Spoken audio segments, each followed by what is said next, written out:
I pledge allegiance to the flag of the United States of America and to the republic for which it stands, one nation, under God, indivisible, with liberty and justice for all. Barb, roll call please. Mayor Steve Feldman. Here. Councilman Jerry Spade. Here. Tommy Ogawa. Here. Robert Toller. Here. Chris Cornell. Here. All right, do I have a motion tonight to accept tonight's agenda? I'll make that motion, Mr. Mayor. Mr. Ray makes the motion, I have a second. I'll second. Mr. Scordahl makes a second. Any discussion? Discussion. Okay. Don't we want to move the, I'll do that after I do this, approve the agenda. doesn't that change the agenda? Can I do it like that, or can I not? Or I have to change it, if I change the agenda, anything I have to change it before we make a motion? I think we should make the change before. Okay, all right. Then what I'm going to do is, before we make a motion on this, I'll regroup on this. I will move number 6 on the agenda for special. Thank you for pointing it out, by the way. Special business recognition of the Eagle Scouts, because they have a meeting to go to at 7 o'clock. So I would like to get them presented their awards and then let them go. So we'll move number 6 up under, as far as the agenda, we'll change from 6 to where it is. Move that up, and that will be my only change to the agenda. Prior to the consent agenda. Yeah, prior to consent agenda, we'll do a consent agenda afterwards. With that motion, still the same motions? Is that okay? Yeah, I'll revise my motion then. Okay. Then all that, any further discussion? Thank you again for pointing it out to me. All in favor say aye. Aye. No, any opposed? Motion passes. Thank you. So moving on to that, I'd like to get these awards up here. So is Valerie here with the Boy Scouts, or the Eagle Scouts rather?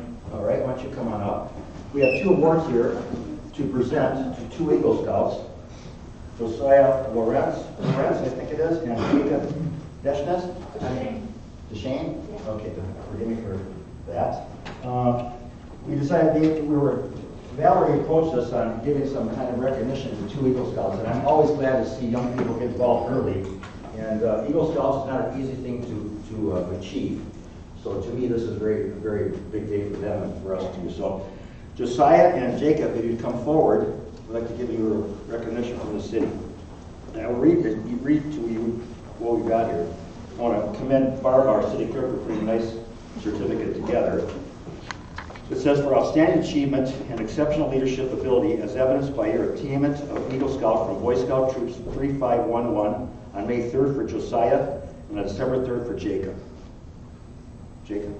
Yeah. There you go. There you go. Congratulations. Good job. Well done.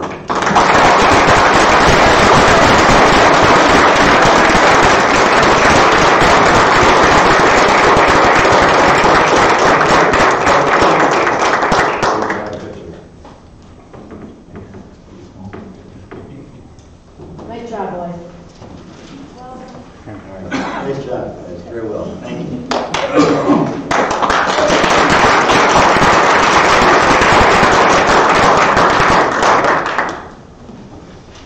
All right, moving on. Now, for the consent agenda tonight, I'd like to pull out items D and E, mostly for informational and to the council.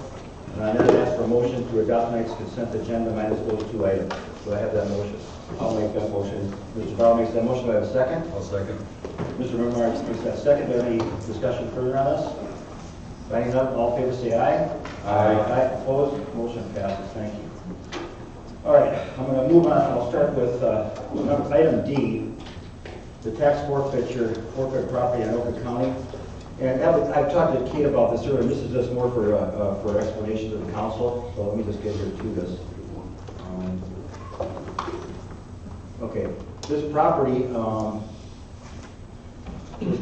here is a 23539 is the owner of the property adjacent to this. This happened in 1987.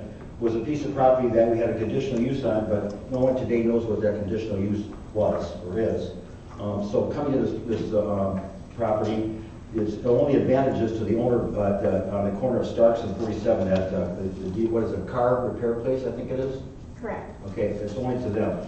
What happened is because we had a conditional use on it and it didn't get used, it reverts back to the state, and from the state it will go to the county, and they will deal with it at end. So there's no purchase price of this property now. This property will be again sold, will be put on the tax rolls of that one property, 23539, and then it will come back to us with the tax rolls on property tax. So So I just want to clarify that if there was any questions from the council that they have when they looked at their packets. Otherwise, that's the only difference. I just want to get that clear to them.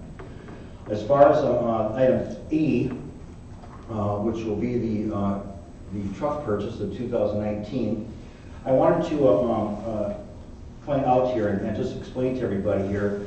I said all along as we started to change things here that we're spending money, but we're spending it wisely. So with the good work of our Public Works Director and his assistant, Jeremy, they've looked into our trucks here, and our one truck here was 10 years old. It would have cost us $105,000 to revamp that truck and only get 10 more years out of it. But we decided that maybe a better way to go would be to look into buying a new truck that would be good for 20 years, putting more bang for the buck and getting more value out of the dollar, more longevity out of it. So they worked on it, and we had our first truck bought in 2018, our new one.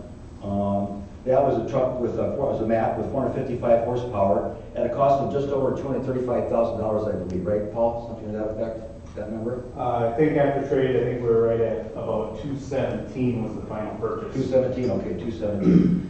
Now we looked into Western Star, which is an equivalent truck with a 470 horsepower. The state is moving over from Mack to Western Star. They ordered 52 of them last year and ordered another 52 for next year. We looked at the trade-in values. Mack was going to give us $8,000 for our old truck, and they're going to give us $50,000, and Boyer is going to give us a trade-in value of $50,000 on this truck here. So it turns out we will end up getting this new truck, this Western Star, for a cost of $198,760, lower than the price we paid last year of $217,000. We felt this was a better way to go because this truck is made bigger, larger, in the sense of carrying more salt and has a better scraping ability to the road, so it's more efficient.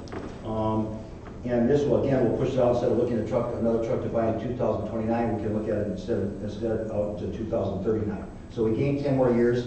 The trade value of fixing up the other truck at $105,000 will most likely be negligible at the end of 10 years, so we won't recoup any costs back. But at the end of 20 years with the new truck, and especially as our Public Works department takes care of our vehicles so well, we should get some good dollar trade-in value when we have to go for an upgrade or renew on trucks down the road. So, Paul, can you embellish anything I said or on that? You've covered it all quite well, Mr. Mayor. So I just wanted to point this out again to the council as well as to the residents here and on the video. That we've had to spend money, but we are spending it in the right place and getting bang for the dollar. So 2 plow trucks, and especially as we grow and have more roads to plow, it will be nice to have trucks that do the job well. I mean, we all expect our roads to be plowed and plowed well, so we can get out and go to work, go to where we need to go. So this is what we're trying to do here, and I think again, 10 years versus 20 years is actually a no-brainer to me. So I think it's a good expenditure again. But again, I just wanted to take the time to explain to everybody why we're doing how we're doing. So on that, I will move for adoption of the rest of the 2 items from the consent agenda, item D and E. Unless there's any other questions on those 2 items, I'll go for a motion on adopting those. I'll make that motion, Mr. Mayor. Mr. Debate makes that motion. I have a second. I'll second that. Mr. Bauer makes a second. Barring any further discussion, all in favor say aye. Aye. Opposed? Motion passes. Thank you. Okay, moving on to new business, ordinance. Right? Oh, no, public hearings, I'm sorry, we do have public hearings on this. Meeting open to the public. Barb, do we have anybody? Yes, we have 2 people signed up. Okay. All right, First let's- one, Amanda Zanfield.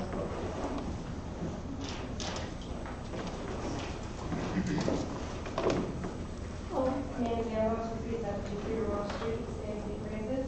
First, I wanted to reiterate to Jacob and Josiah how proud I was. I've known those boys for several years now. Very involved in Scouts. They are wonderful boys, and you really can't say their grades enough. So, also, obviously, I'm here to talk about animal control. Forgot all my notes at home, so I apologize if I sound scattered.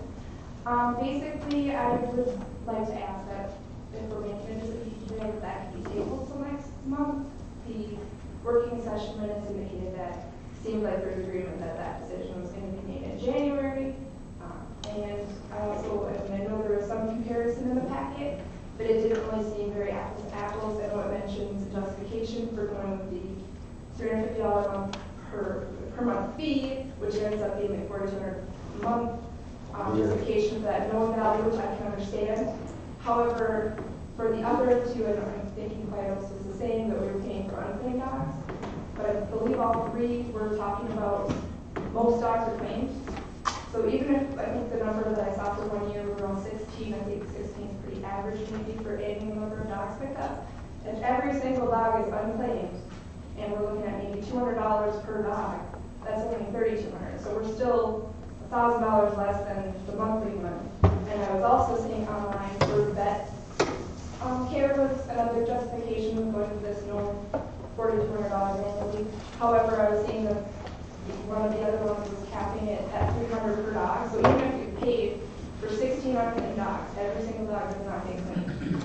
$300 capped, we still have room for 3 dogs seeking vet care.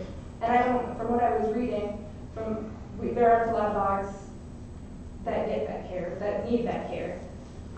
So the math doesn't work for me. I would prefer that maybe we take a second look at it, tabling it until January to. Well, I can tell you right now, I don't mean to interrupt you, but we're gonna discuss this more thoroughly on item D here in new business. And there was a mistake made on the minutes from October 9th. It was stated for January. So we'll work with that. Okay, it was a mistake made, and we'll talk more about it when we get to D here, and I'll let you have time to talk at that point.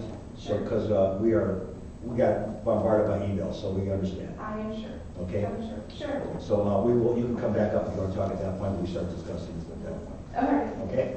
Thank you. If the other person wants to come up talking about dogs again, we'll table it till we get into new business on item 9, and we'll let you talk at that point. If there's anyone else that wants to come up on just regular business, anyone? Kevin Robinson. Okay. Good evening, Mayor and Council. Kevin Robinson, 23978 Redwood Street, Northwest.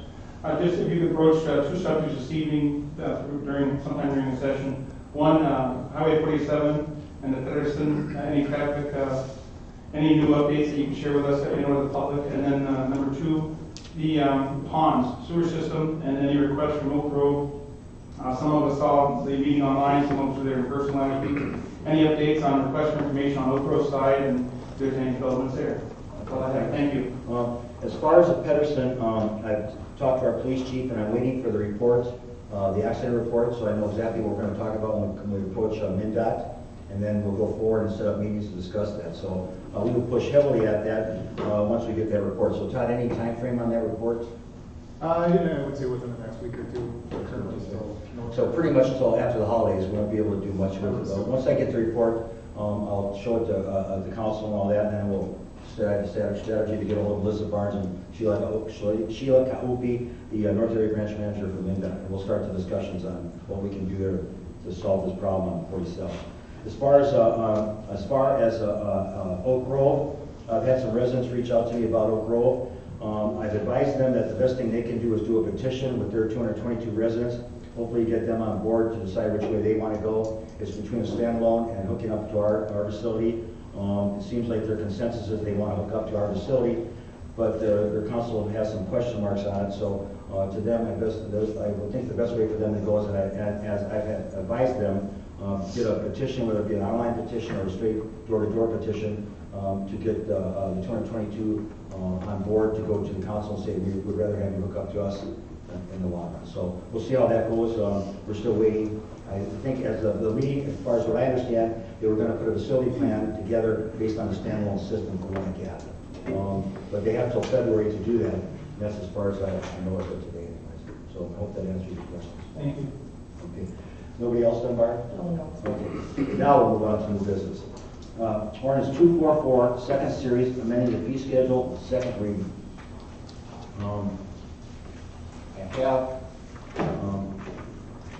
I'm going to talk to the whole council here. I have one question here, but I'll start with the council and see what questions you have. Rich, do you have any questions on the fee schedules at all? So I think we went through this, it's been a couple meetings ago, but I think we were pretty straightforward back then. I don't have any questions. Okay, Rob? No, it looked pretty much the same as we had talked about. Okay. Joe? Jerry? No questions, Mr. Mayor. Well, it looks like I'm the only one who has a question on this thing. Okay. I want a question on this, and I'm going to go to page 82 here. The only question I have, and I talked to our community development director about this, The fee from 50, for this item, it's on page 82 of your packet, item 31. Water softener permit and water heater permit. We were at $55, but it's gonna go up to $120, and the reason is because we subcontract some of this out to Metro West. I believe the 120 is a little high, but if you're subcontracting out, I can understand that because we have to cover our costs with that contractor. But at the same time, when our inspector's there, I believe we could save some dollars that way. So I talked over with Kate earlier, and we can amend that or change that. I think you were talking about a $75 fee for when our inspector, our building official goes out, and then a $120 when Metro West goes out if our building official can't do it. Correct. Mayor and council, if we were to hold all of those in-house, we would not need to go to the 120, but if we are using Metro West or a contract, that 120 is needed to cover those costs. Right. And the only time you'd be doing that, like it's like if our building official was sick or he was on vacation or something to that effect, or a point where he was backed up and couldn't get to some inspection. Correct. But I just, like I say, as a contractor myself, I just think that fee straight across the board is a little high. So if we can amend that so we can show 75 in-house and 120 and clarify that, would the council have any objection to that? What, the fee's the fee. What are you gonna have somebody come in and drop off a permit, and depending on who's on vacation or who's sick that week, they're gonna schedule week number 1 or week number 2. I mean, the fee is the fee. Right. But how would you administer this? Well, And then you have other situations like this in the fee schedule too, don't you? Where you potentially, I mean, some of these are based on assuming it's Metro West. I don't know, I think it'd be hard to administer. well, Kate, tell me that, because you just mentioned something to me earlier today where we could do something like that. So how can we? If we were to, Mayor and council, if we were to have a split fee, I think we would run into some of that. I mean, if we knew we were scheduling something when Phil was gone or our building official was gone and we knew we had to use our contract, we would know that. But say it was the day he was out sick and we had had them collect the other fee, I mean, we will run into bumps with some of that. But If we had multiple line items, it would have to be a call at each permit's delivery as to which fee we would be charging, whether we know the schedule or not. But my concern on this, by the way, is that if you're doing a roof, you'll have inspections on the roof. You'll have valleys that you'll look at. You'll have ice shield that you'll be looking at. You'll be looking at how the shingles were laid in and what type of shingles and that. So there's more to it, validating the $120 expenditure. Same thing with windows and doors and stuff, installations and that. But if you go with this with water heaters, which is a simple thing, what you're going to end up doing is pushing people that are spending, let's say, $400 on average for a water heater, or for a softener rather, and if they're going to have to pay a $120 in fine, I can tell you they're not going to be pulling a permit. They're going to put it in, not pull a permit to do it. I say reasonable fee is one thing, but unreasonable on that particular item is my concern. Again, a roof is being a little more complicated or a little more, more to it. Same again with windows and doors installation, but a water heater is a simple installation. So if you're going to pay $400 for a water heater, are you really going to, for a softener rather, are you really going to pay $120 for the permit? Well, why don't you shoot in the middle? Just make it one number. I can go for that, but then Kate told me that the expense to Metro could be, we shoot the middle, their cost is Maybe what? elaborate. I mean, give it a year, see what happens, but I think you'd be running into, I mean, they already have enough stuff to do in their department. I understand. You don't need to be arguing with somebody over whether, who inspected what. But if there's a possibility that it's gonna cost us A or B, well then, let's aim for the middle, and the economics don't work out after a year, revisit it. Right, but see, the one problem when Kate checked on this, and correct me if I'm wrong, is that she checked other cities, they're lowering the fees because they have in-house. Correct, Mayor and Council. So when we look at our fee schedule, we do look at other cities to see what we're in comparison, from Cambridge to Blaine to Anoka, Elk River. So we look to make sure our building fees are same or similar to those surrounding communities. In-house, we can do it for one price, but when we are set with a contract on a site visit, if we have our contracted building department of inspector go to something, if we were to set it, say, at $75, we would just have to know that the city is picking up the difference for that item, for those inspections, if it's not completed in-house. So. Right, you see, it's a rock and a hard place because the item just doesn't justify the amount of dollars, but you're actually want to go out of pocket to pay for the subcontractor, but at the same time, you want to be fair and reasonable to your residents. But if you want in the middle, you can make a little bit of money on if we did the inspection over the course of a year, you had 20 in-house inspections, 20 out-house inspections, and it's a wash. Okay, I can understand, and I'm agreeable to that, but I'm just saying to you, on that, that's why I'm bringing this up, because that one item stands out more than the other item, so. Again, inspections or doors and windows inspection, it's more intricate or more detailed to it than a simple water heater inspection. You come in, you look at a softener and you say, well, there's 110 power to it, there's water to it, and a drain line, that's about it. Pretty fast, simple. Is that worth $120? I don't believe so myself. So, what would be a number we could work with, Kate, then? Mr. Mayor, Okay, if I could. please. I'm looking at it as a residential perspective. The city is going to pay someone to inspect it. We as taxpayers should always think that our fee schedule is set based on the city providing us a service. I disagree with getting in the middle somewhere because we have to outsource our fees. If we can't do it in-house, we shouldn't charge some residents to make a little money and charge the other residents a little bit less because we have to outsource. We should outsource and take on that, but we should keep our fees the same. We shouldn't charge residents more money just because we think maybe down the road we're gonna outsource. That's our responsibility to pay those dues. So I would say we set our in-house rate, and if we have to outsource, that's on the St. Francis, not on our residents. Okay, I can. Sherry, do you have something to say on that? I agree with Councilmember Stordahl on this. I disagree with having two different fees. I know if I'm dropping off a permit and I'm looking at the fee schedule, that's like going into Walmart and saying, yeah, I need to buy a pair of socks, but this one's $2 because, you know, they made it in Minnesota, and this one's $4 because it's, you know, we got to outsource this, and so I'm buying the $2 ones. You know, the citizens really don't have a choice on who they're gonna have inspect their house or their water softener. So I mean, you know, they're really unsure of the cost when they're dropping out their permit. And as a resident, I wanna know where the money's going and how much I'm paying. I mean, I wanna know the price of it before I gotta do it. So you know, actually, I'd be in favor of either one. I mean, just having one set cost and eating the difference, or having, you know, maybe a number right in the middle of these two that, so we lose on some, we make a little bit on the other, it comes out in the wash, and that way it's... Well, I don't think we have a ton of water heater, water softener. No, and I don't think... Do we have a lot? Mayor and Council, I haven't looked at the number of permits we had last year, so I don't know. I'm assuming most of them are gonna be probably new construction. Yeah. You know, But that be after the fact, you know, water softeners, you know, water heaters you have to put in the house, new construction, softeners and humidifiers you don't. right. So that's up to you. And I really don't know anybody that pulls a permit for a water softener, to be honest with you. With 120, I can tell you they're not going to. Well, That I can tell you. All right. Anything else? no, that's it. Okay. Joe, you have anything to say? I would just say we gotta make sure that our costs are covered. I think that going with a middle number and reevaluating it in a year, I don't think it would be too much trouble.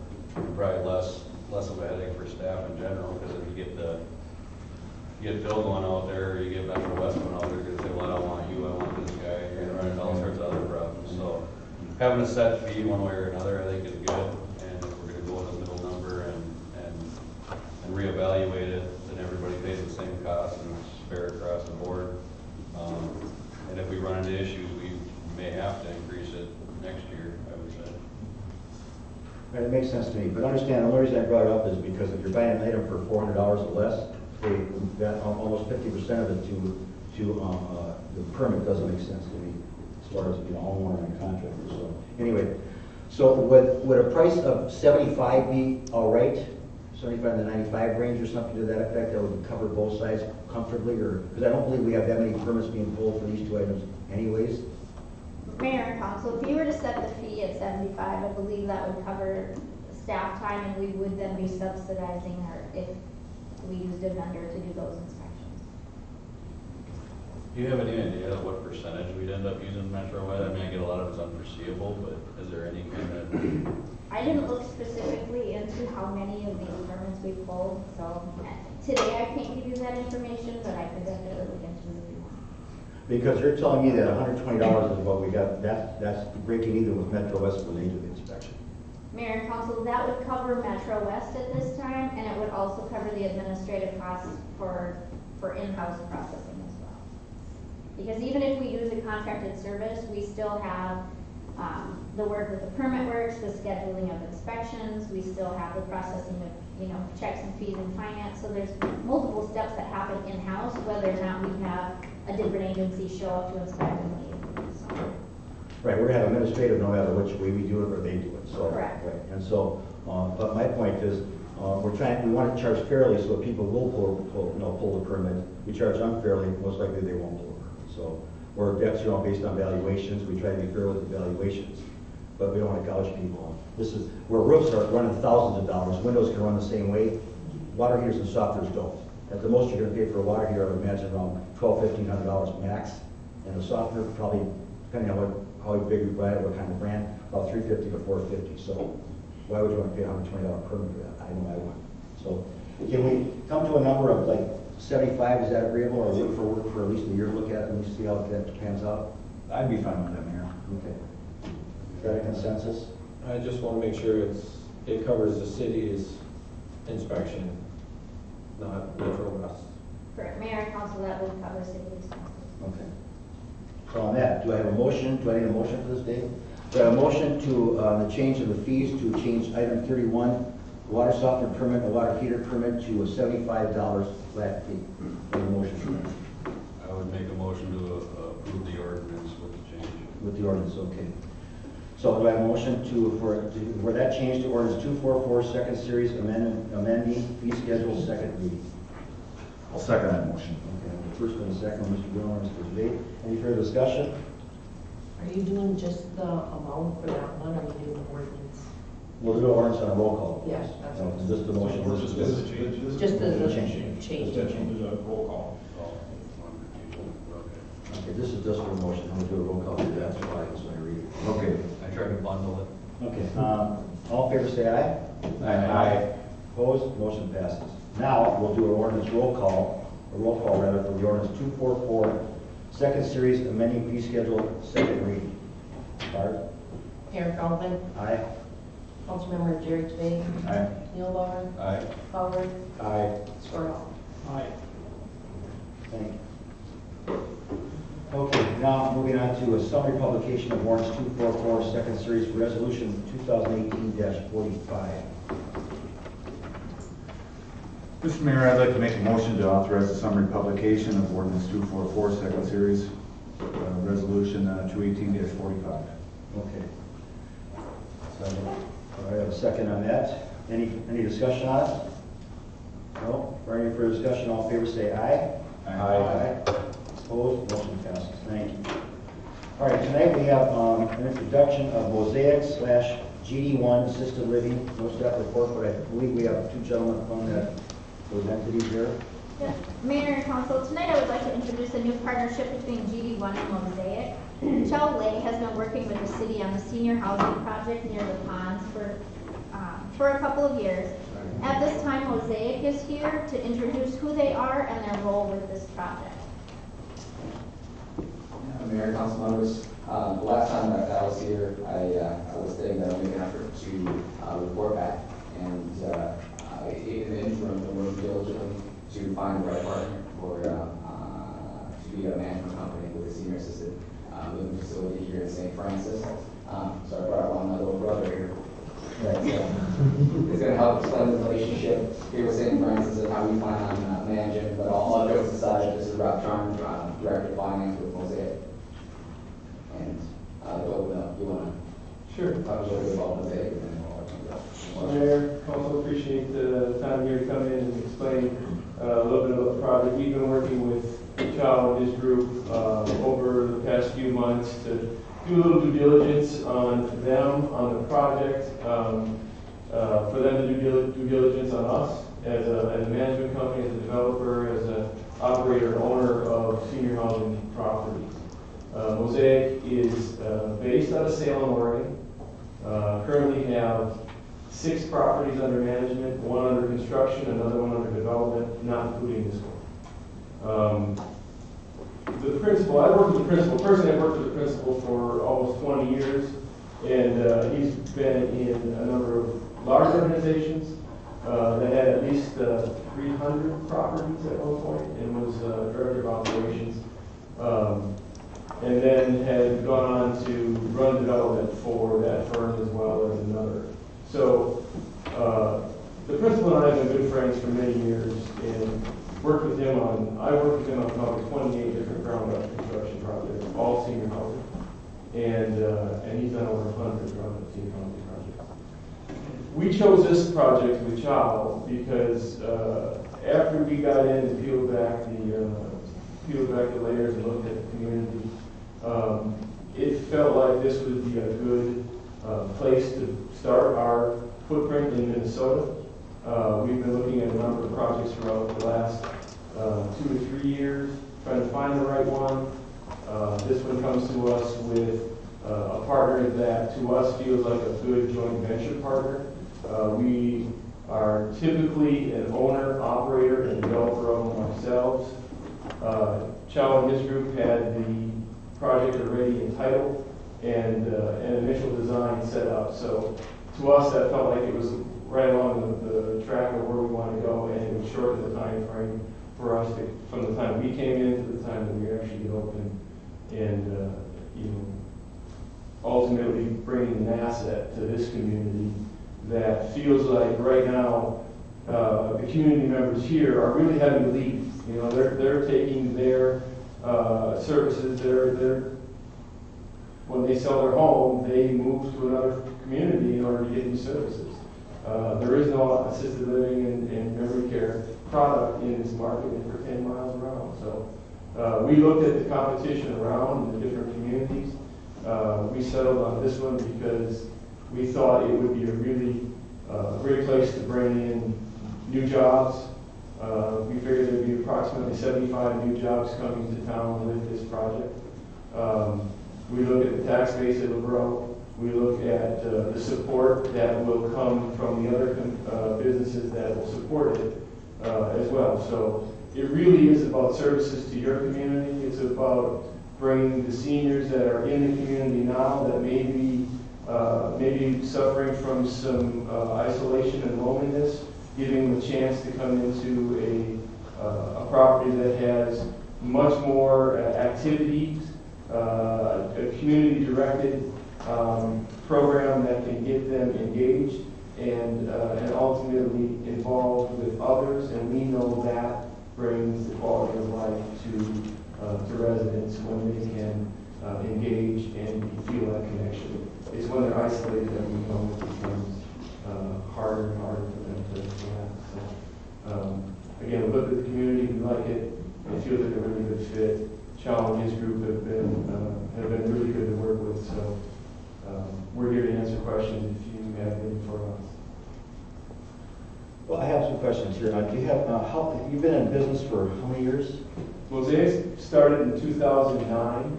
It's been around for 9 years. I've been the finance director there for about 6, and I've known the principal for over 20. And do you do both assisted living and senior housing? Yeah, I would say that if you look at the senior housing spectrum, it typically goes from skilled nursing to memory care and assisted living and then independent living.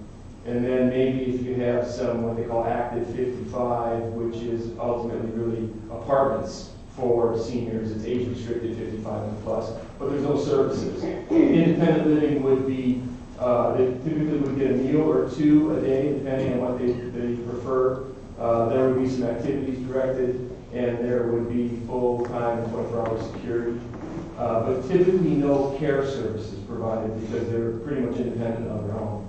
Assisted living is where we start to get into services being provided depending on the level of care they need. Some people just need help with medications. Others need help getting dressed and bathing. Others have maybe some slight behavioral issues that need some supervision. Memory care, it gets into more of a secured wing. Memory care, there's more issues of wandering, of leaving premises. So typically we would have secured situation or secured living areas that within it, the community, the memory care folks and those with Alzheimer's would be able to stay within that community and feel like that is home. Whereas the independent and assisted would come and go on their own. Right, but I've always thought that senior housing and assisted complement each other really. It really depends on your definition of senior housing. I would say senior housing covers all of the skilled all the way down to the independent, but a lot of people have a tendency to say, well, it's just assisted. Right, but actually you move from one almost to the other. Oftentimes some people will move to the assisted side, into the independent side, and because as they age in place, they'll often start to need services. Exactly right. And let me ask you, so this is your first facility or project in Minnesota? Yes. Okay. Would you be doing, I'm asking just general vague questions because there's development plans and things that have to come forward to us, but would you be financing it and then and constructing it too, and then just managing it for GD1, or how does that work? It would be a joint venture, and so we would be partners in it, and we would get involved in the development process as we have become. Really, we want to get involved in the programming of the building in terms of how does the unit makeup lay out, how many units of assisted, how many units of memory care, how many units of independent living. When we're looking at activity space, when we're looking at dining space, how does that all flow? The principal here, Doug, has been in this business for 20, 25 years, and so we really work with the depth of experience there to program the business, and then we would come in and operate that and own it long term. The idea is to own and operate long term. Because I know what's important to myself, and I know I've mentioned this to Chow in some of the conversations we had, Kate and all that, and our city administrator, Joe Coleman, along with council, quality of care is the main factor for us. Absolutely. Quality of care. I mean, there's always going to be dollars and amounts involved in it because it is a business. But I had my mother in one for 10 years, so I got to have a mother-in-law one right now. So quality of care is important to me as someone with a loved one in the facility. So it's everything. The care is everything. That's the reason why they come, is because they want a sense of community and they want to know that if they come in and start and give the dollars for rent every month and care, that they're getting good value in return. I think that's paramount to it all. And if you don't give that, I think reputation precedes you in the marketplace, and it surely is probably one of the bigger issues with occupancy and long-term reputation. Do I want to bring my mother or my father there? I'm going through the same thing with my parents right now. My mom's 85 and dad's 89. And they're literally moving from independent into assistance. well, because you're trusting your loved one in somebody else's hands, you want to be sure. Absolutely. All right, Rich, you have anything to say about this at all? No, I'll just be curious to see what the next step is. Hey, Rob? Yeah, I'm just curious to see what the next step is. I know when Chow was here that first time, he put a shovel in my hand and I was ready to go. Then I haven't seen him since, so I'm really excited to see where this goes. Joe? I just got two questions. How long have you or was they been involved with the project? We started talking to Chow probably late summer, July, I want to say-ish. So have you seen the plans and everything? I've seen the plans. In fact, we met with the builder. Part of our due diligence was to go in and meet with the builder, meet with the architect, talk through those things, look at what they had planned, what their costs were, and talk through some of the changes that we would like to see or we thought would be necessary. And that's kind of curious, that even what I was trying to get at is, as far as timeline, how much, or roughly how much changing do you plan on doing with the plan or the layout or anything like that? Our plan is to work with the footprint as best we can. I think it would just be internal changes that we're looking at in order to really keep things rolling in the plans that have been put in, the approvals that have been put in.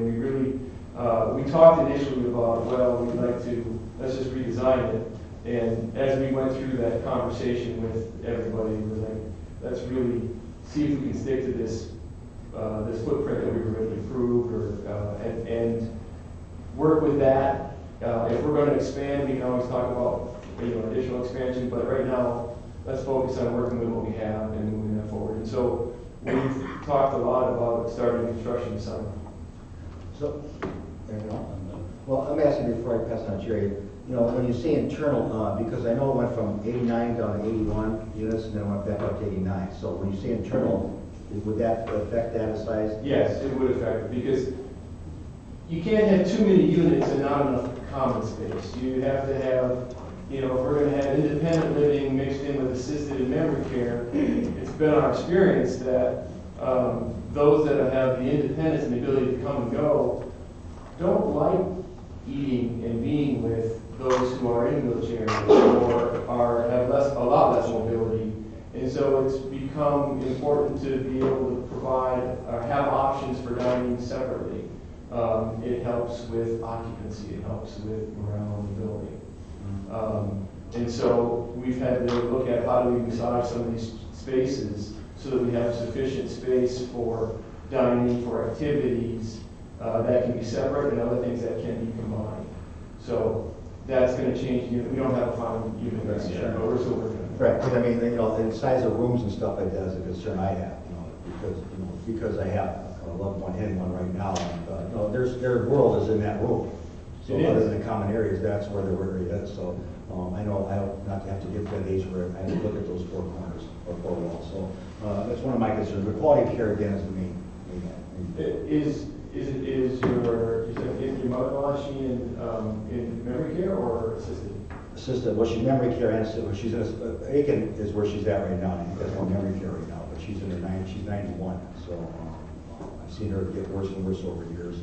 I hope never for a long time, but I know that time's coming. So, and I know I've been up there many times. In fact, I'll see her Thursday for a Christmas party. But it's a small, cute room, versus it's one bed and it's small, but she has big common areas. But they have more one-on-one care, and they know her really well, and it's comfortable for my wife because it takes a 2-hour trip to get up there. But by the time the care is already in place before we get there, so that's why we don't want to move her down to the city because we'd have more. She'd just be a number here. Where there she's more personal one-on-one care. Well, that is the difference between care and what we consider to be poor care. Is that connection with staff? Does that staff person know your resident, know your mother-in-law, know my father?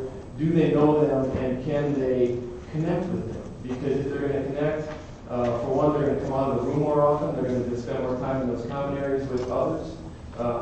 But if they feel isolated, they'll spend more time in their room by themselves. And again, we know that quality of life diminishes when it's isolated. It's not easy, and again, qualified experience itself is a big deal. But the fact it is, like I say, their world's shrinking, and you want to get them out and about. And I know my mother-in-law's, since my father-in-law died, has become more active. But then went into the assisted, then I went to memory care, and her life's been different, like that. So for us, what I feel good is that I know she's even though she's 2 hours away. Once again, I know that care is already in place. I know her really comfortably one-on-one. It's a smaller facility, but it's a quality care facility. So if we move her down here, once again, our concern was that she'd be just one of many people. So we lose something in the translation, and we don't affect her like that. So that's why I key so much on quality care that the council does too. Well, our hope is here with. It seems like a lot of the employment opportunities are outside of this market. So a lot of folks are leaving this market for employment. Ideally, we would have more workers, more staff coming from the community that serves the community that is also the residents, the clients that are here. Because when you can get those two together, there's just, again, there's that traction, there's that connection, and there's that depth, I think, of the history that brings a lot of the value to that relationship. And so when they move to someplace else, when they go to an Elk River, Anoka, Cambridge, do they have that connection? They may. They'll eventually get it if they want to, but it may take longer for that to happen than if it was here. That's how we see it. Jerry, you have anything to say about that? No, I just, Councilmember Mulbauer kind of covered it, when he had talked about making some changes. I didn't know if that meant they're going to have to come back and redo their site plan. But if that's not changing, then I think everything else is pretty good. Right now, we're doing everything we can to work with what we have, with what's been approved. This way it would be sooner that the facility would be up and open, and I think we all benefit from the facility now. Any turn hand? Let me ask you, so, Chow, did you confront them, or they confront you, or was it mutual? How did that work? It was, you know, Two mutual friends. Yeah, it was mutual. I was saying that there was two big objectives that I wanted to see with this project here, and just learning from the lessons of the past is really aligning our interests instead of having one company that owns the real estate and then another company coming in to manage, right? They're two different companies while our interests overlap. They're not one and the same. And here we have a relationship where it's going to be a joint venture. We own it, and the management company, they're one and the same. So we're here for the long term. That was crucially important to me, and as with Mosaic, and that's why we're working here. And then secondly is with the program, because the outcome is to obviously provide quality senior care. And what we're talking about, you know, all this relationship between two different entities, something's missed, and that's the ultimate outcome, is to have a building that has the right programming, and with the whole team over there, it's been, you know, a pleasure. They really appreciate their efforts in really diving into the project and asking all of the tough questions versus just saying, is this a good opportunity for us to jump in and manage once the building is up. So let me ask you, the company itself, is it Mosaic, Incorporated, Mosaic GD1, something like that, or how are you forming it? Well, it'll be a separate purpose LLC that really owns the property. Mosaic Management will be the manager of the property. So the name you'll see here will be Mosaic because that's the services that are being provided is through Mosaic, the management company. And so the entity that just owns the asset is, it'll be, you know, we might call it St. Francis Senior Living LLC or something, you know, something creative. So, but at the end of the day, the ownership would be between us and our investors, and then we would hire, the entity would hire a Mosaic management entity. Right, but the ownership would be, well, you'll when you come back to us, we'll get all that done, I'm sure. Okay. So basically, I mean, you're still looking for a time frame of sometime this summer to begin everything? Yeah, we have to get through our layouts with the architect to make sure that we're all comfortable with that. Once that's there, they have to get into plans and start drawing it. It takes at least 90 days for them to get that. And then once we have that, we can submit them for approval. So we know we're no less than 120 days out before we're... And is Whitestone still the construction you'd be going with, or is that some other company now? That's the plan. That's the plan right there. All right, any other questions from council at all? Well, thank you for coming forth, and we'll see what you bring forward. Thank you. Thank you. All right, now we're going to move on to the big issue here, as I see item 9D, Animal Control Officer. I want to state a couple of things here to the people that are here. First of all, like I say, a mistake was made because if I look back on the, if I look back at the, just give me a minute to get to this.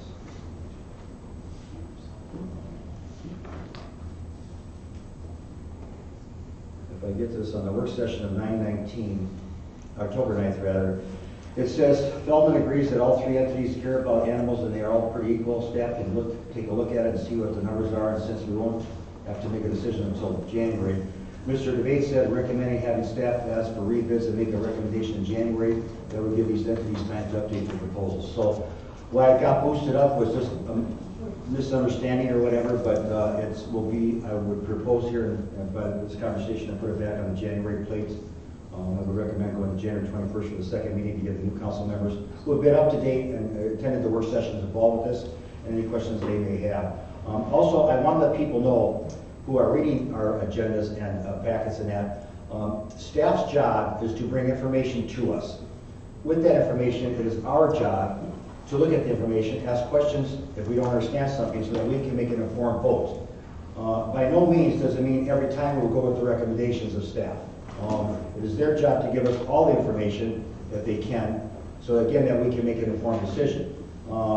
We may agree with them, we may not agree with them. We may agree with our engineers, we may not agree with our engineers. We may agree with our planners, we may not. But at the same time, so that when people are online and saying, well, there's a recommendation here, it's a recommendation based on what they believe we should do.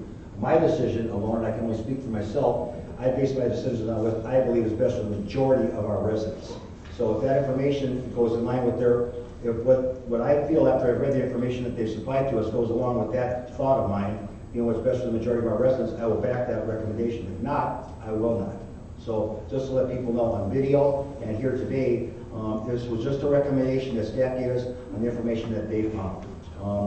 Once again, it's up to us to make the final decision, and that's what you elected us to do here. So as I've stated all along through this whole process of months and months and months, we're going to make a decision that's based on what's best for our residents, not the people who live in Princeton or East Bethel or Ham Lake here.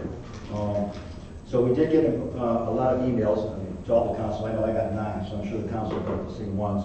I also know that one gentleman did a petition, which kind of interested me because ironically, I was discussing this with Councilmember Newbauer on Sunday before I found this out that evening yesterday, and we were talking about online petition that's been done, like for instance on Pedersen and 47, where they got 11,000 signatures. So I'd like to just talk to the council about this, but what I feel I would like to do here is I would like to back this off till January 21st.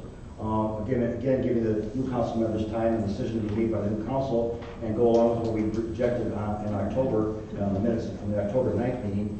I'd also like to see if it's possible, and I'll ask Dave about this, is it possible that the city, we've had an online petition done by a resident, but I don't want that to come across as that biased or whatever. Is there a way that the city can do an online petition? A way that we can do it so that we get more input from just more than 90 people. Of the 90 people that went on that petition, there were 72 from the city of St. Francis. So is there a way we can do an online petition with our residents that can direct us on the 3 choices we have in play to which they would like to see us do? If you can get it on your website, then I think you can get that information. Okay. And then if we do that, can we make sure, because I mean, we want to go by addresses to make sure people live here. I mean, on this petition that they had, the 90, there was someone from Now and Then, one from Bethel, a few of them from Oak Grove, that were the other 18 of the 90. The 72 were from St. Francis. Okay. I'm not going to say how it turned out because I'm sure everybody that voted on it knows what they already think. And I want to be as completely unbiased as I possibly can because otherwise I'll be bombarded somewhere by something. So, so what I want to know is we can do this and then finite it so that they say their address, resident of St. Francis, and however it may be, and then their choice between the 3. We can do that. It's going to be a little hard to verify that. Yeah. It's going to be on the Yeah, you could have there. No. Okay. So can you recommend a better way to do it or how we can do it? So we could have some idea of what the residents would like us to vote on here? I would say you do a petition, an actual written petition at City Hall. Have them come in. I just don't, I was concerned about the amount of participation we would get. Because I, like council and the residents, want to put this to rest. And so I don't myself like the $350 monthly flat fee. I don't like that because if there's no dogs, they still get $350 and there's still a charge that goes to the residents. So I'm not a fan of that. But besides that, I really believe this decision. When we ran 2 years ago, we said there should be sometimes a referendum vote should be done, and some things the public should have their input into. And this, to me, is a choice the public really should make. The question is how to get the public involved. And I've seen something through this online petition. As again, I saw with 47 Pedersen with 11,000 signatures. Hopefully that will wake up MnDOT to do something now than later. So, I don't know. I mean, that's what I'm asking legal about. What can we do? Would you need some type of platform and then a way to verify that a resident is actually signing up and putting their house number on there, and that you were able to verify that it's a St. Francis number? You could look at it against the voter registration is about it, but even then, I don't know. If it's online, how do you determine if that person is actually the one using that address? Right. That's the hard part about that. Right. Right. Go ahead, Jerry. Mr. Mayor, if I could.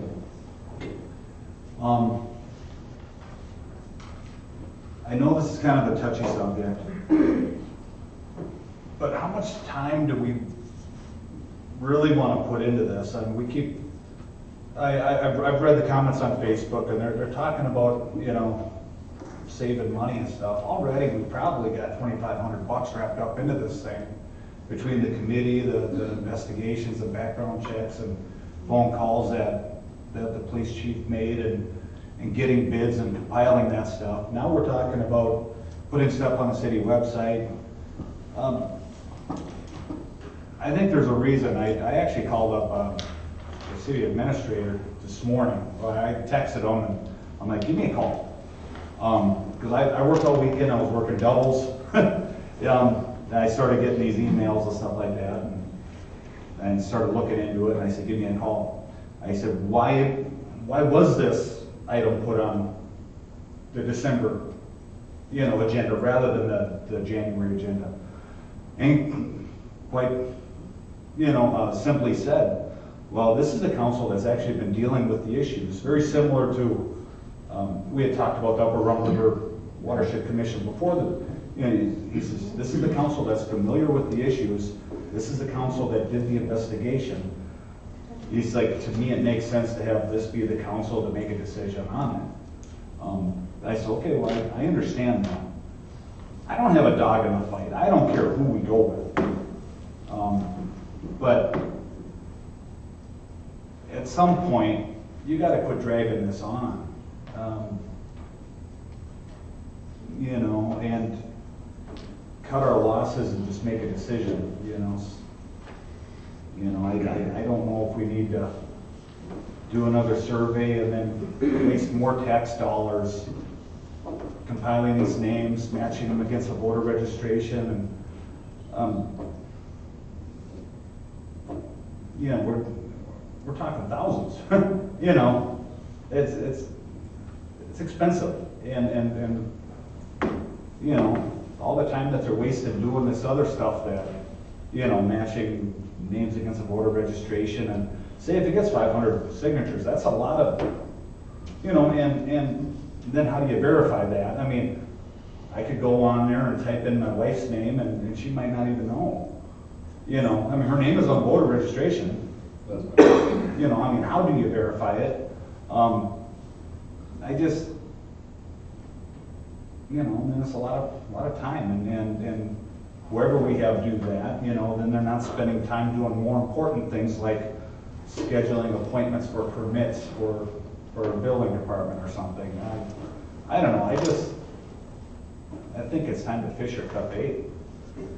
Well, I agree with a lot of that, except the fact that the public has got a large input in this, and anything worth doing is worth doing right. And because it's been built up over most pages for months now, it's been built up to a bigger issue, so we're dealing with it at a higher level of intensity than we're doing at a lower level of intensity.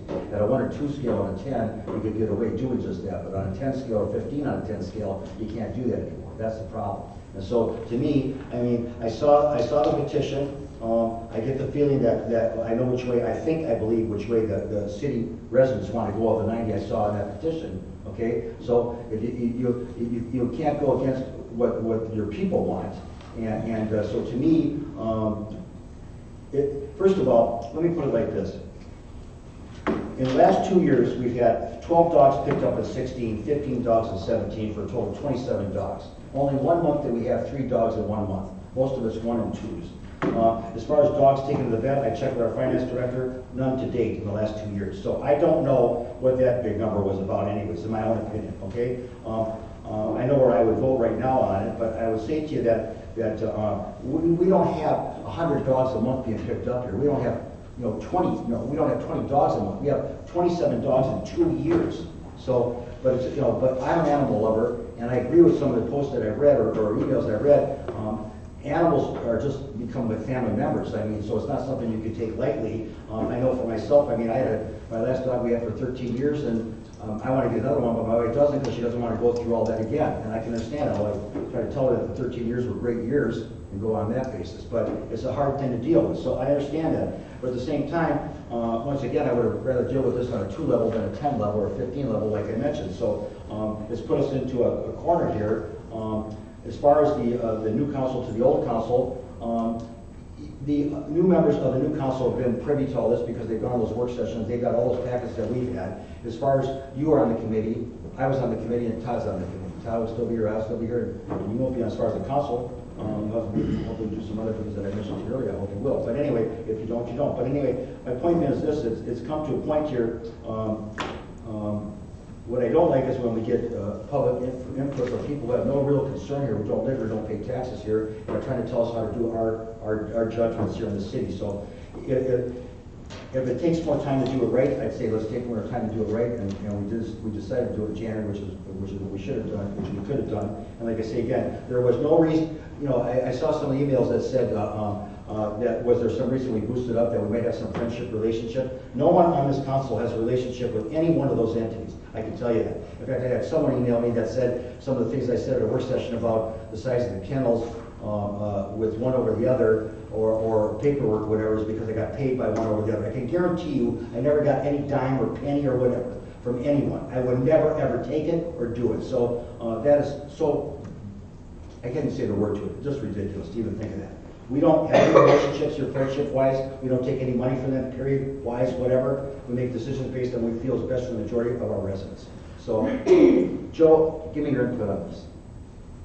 Well, I personally think we should stick with what's in the work session as far as the public's concerned. That's what a lot of the emails that I see wanted. I think we get a small percentage of people, and I even got, the entire council got an email with screenshots of things I posted on Facebook, trying to get engagement from our people, and somehow getting engagement is a negative thing according to one person. I'll never stop trying to get the residents involved, and I won't apologize for that. I think personally, it should be tabled till January when we discuss it, and if we do it on the 21st, we bring everybody in front of the new council. If they're up to date, they get fully up to date, they got plenty of time to do it, and I think they're already up to date given they've been at all the work sessions, but it gives people time to do it.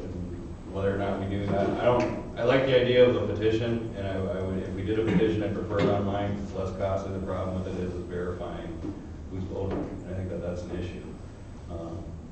But other than that, whether we make the decision with the new council or whatever, that's what we said we were gonna do.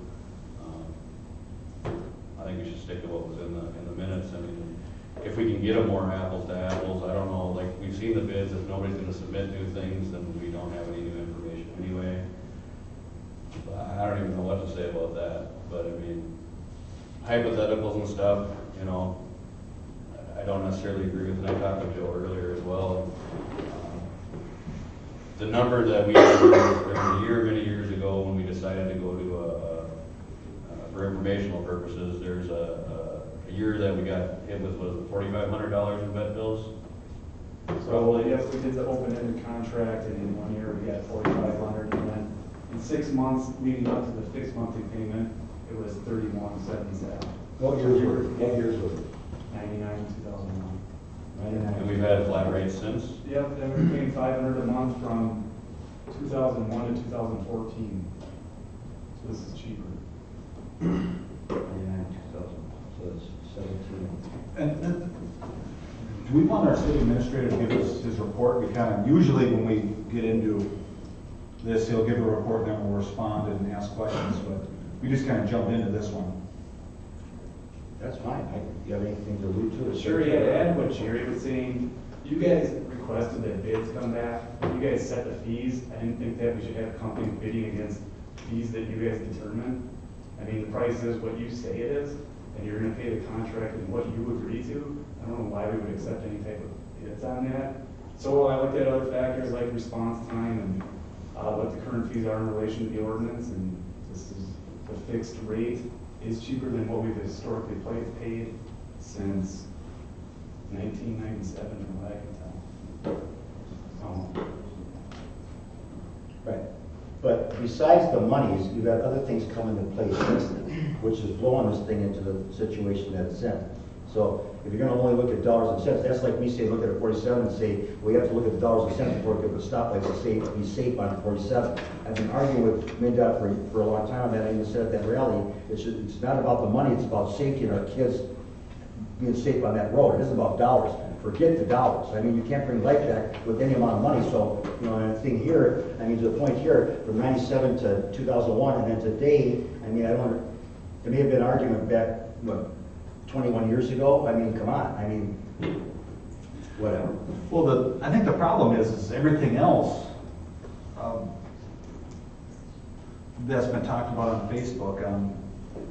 To use Trump's coined phrase, fake news.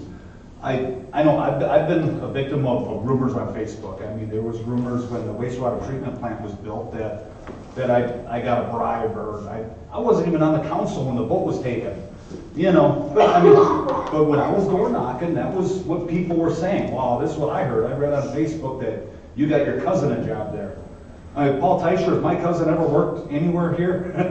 Not that I'm aware of. Exactly.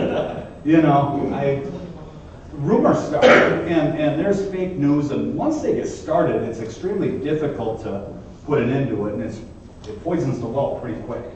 I can't say nothing until I get the twisted or perhaps. Well, and by the way, That's what I'm saying. I mean, it's very difficult to. So I think you have to look at the facts. I mean, right? There's a lot of accusations, and you got to look at it right now. They're unsubstantiated accusations. Nothing's been proven. I believe that everybody's innocent until proven guilty. Again, I don't have a dog in this fight. I thought I knew Tammy, but when my dogs were picked up, before, it was an older lady. So Tammy must not have been there probably 7 years ago, because I had 2 dogs picked up, and I thought it was for Trudy Farms. I thought that was, but. Might have been the other one before that. Well, it could have been, because the first time I ever met Tammy was when we did the interview for the committee. Okay. I mean, I didn't know her from Adam. I don't have a dog in the fight. I really don't care.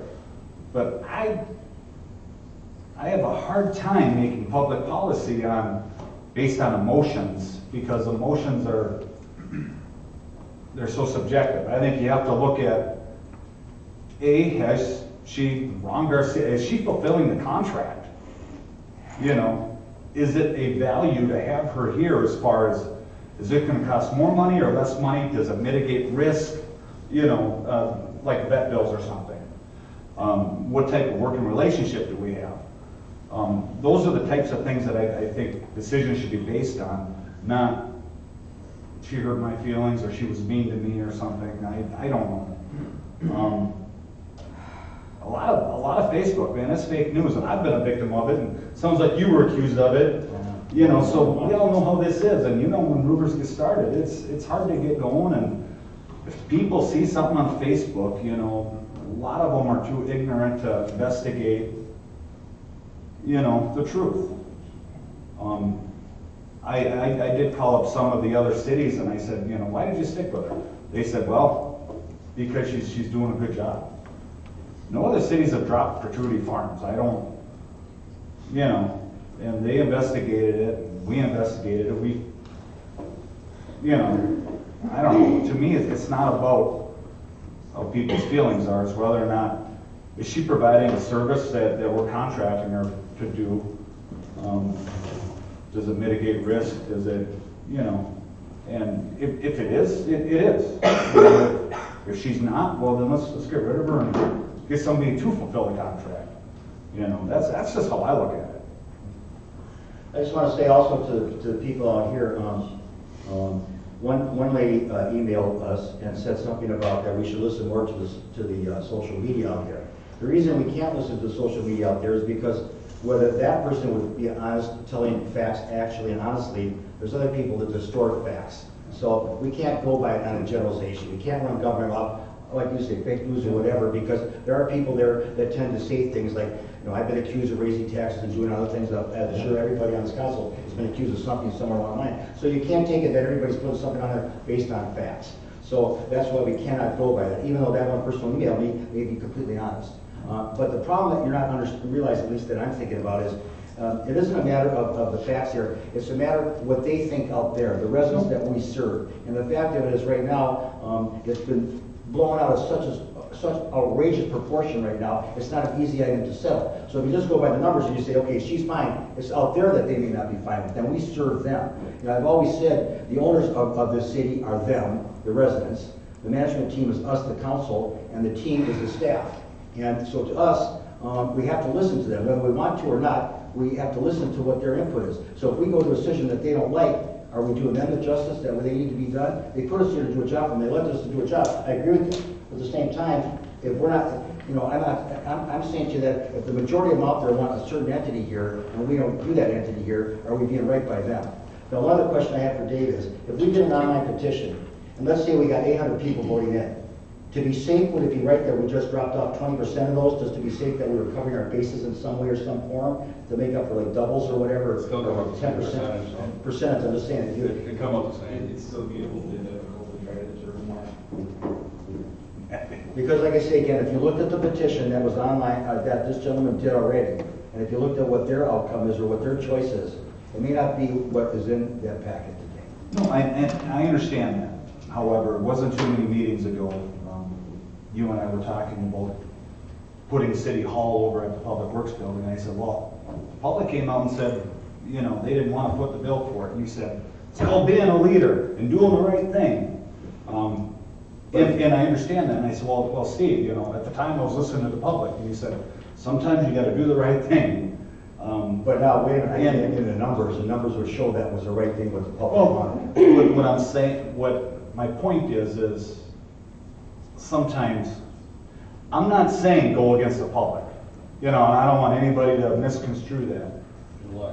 But what I'm saying is, you know, there's been times that now you say we listen to the public, and then there's been times you've told me in the past that it's called being a leader. I think this thing should have been quashed a long time ago. I really do. I think it snowballed way out of proportion. And I think we wasted a lot of time and money into this thing that it's really an issue that doesn't involve St. Francis. It really doesn't.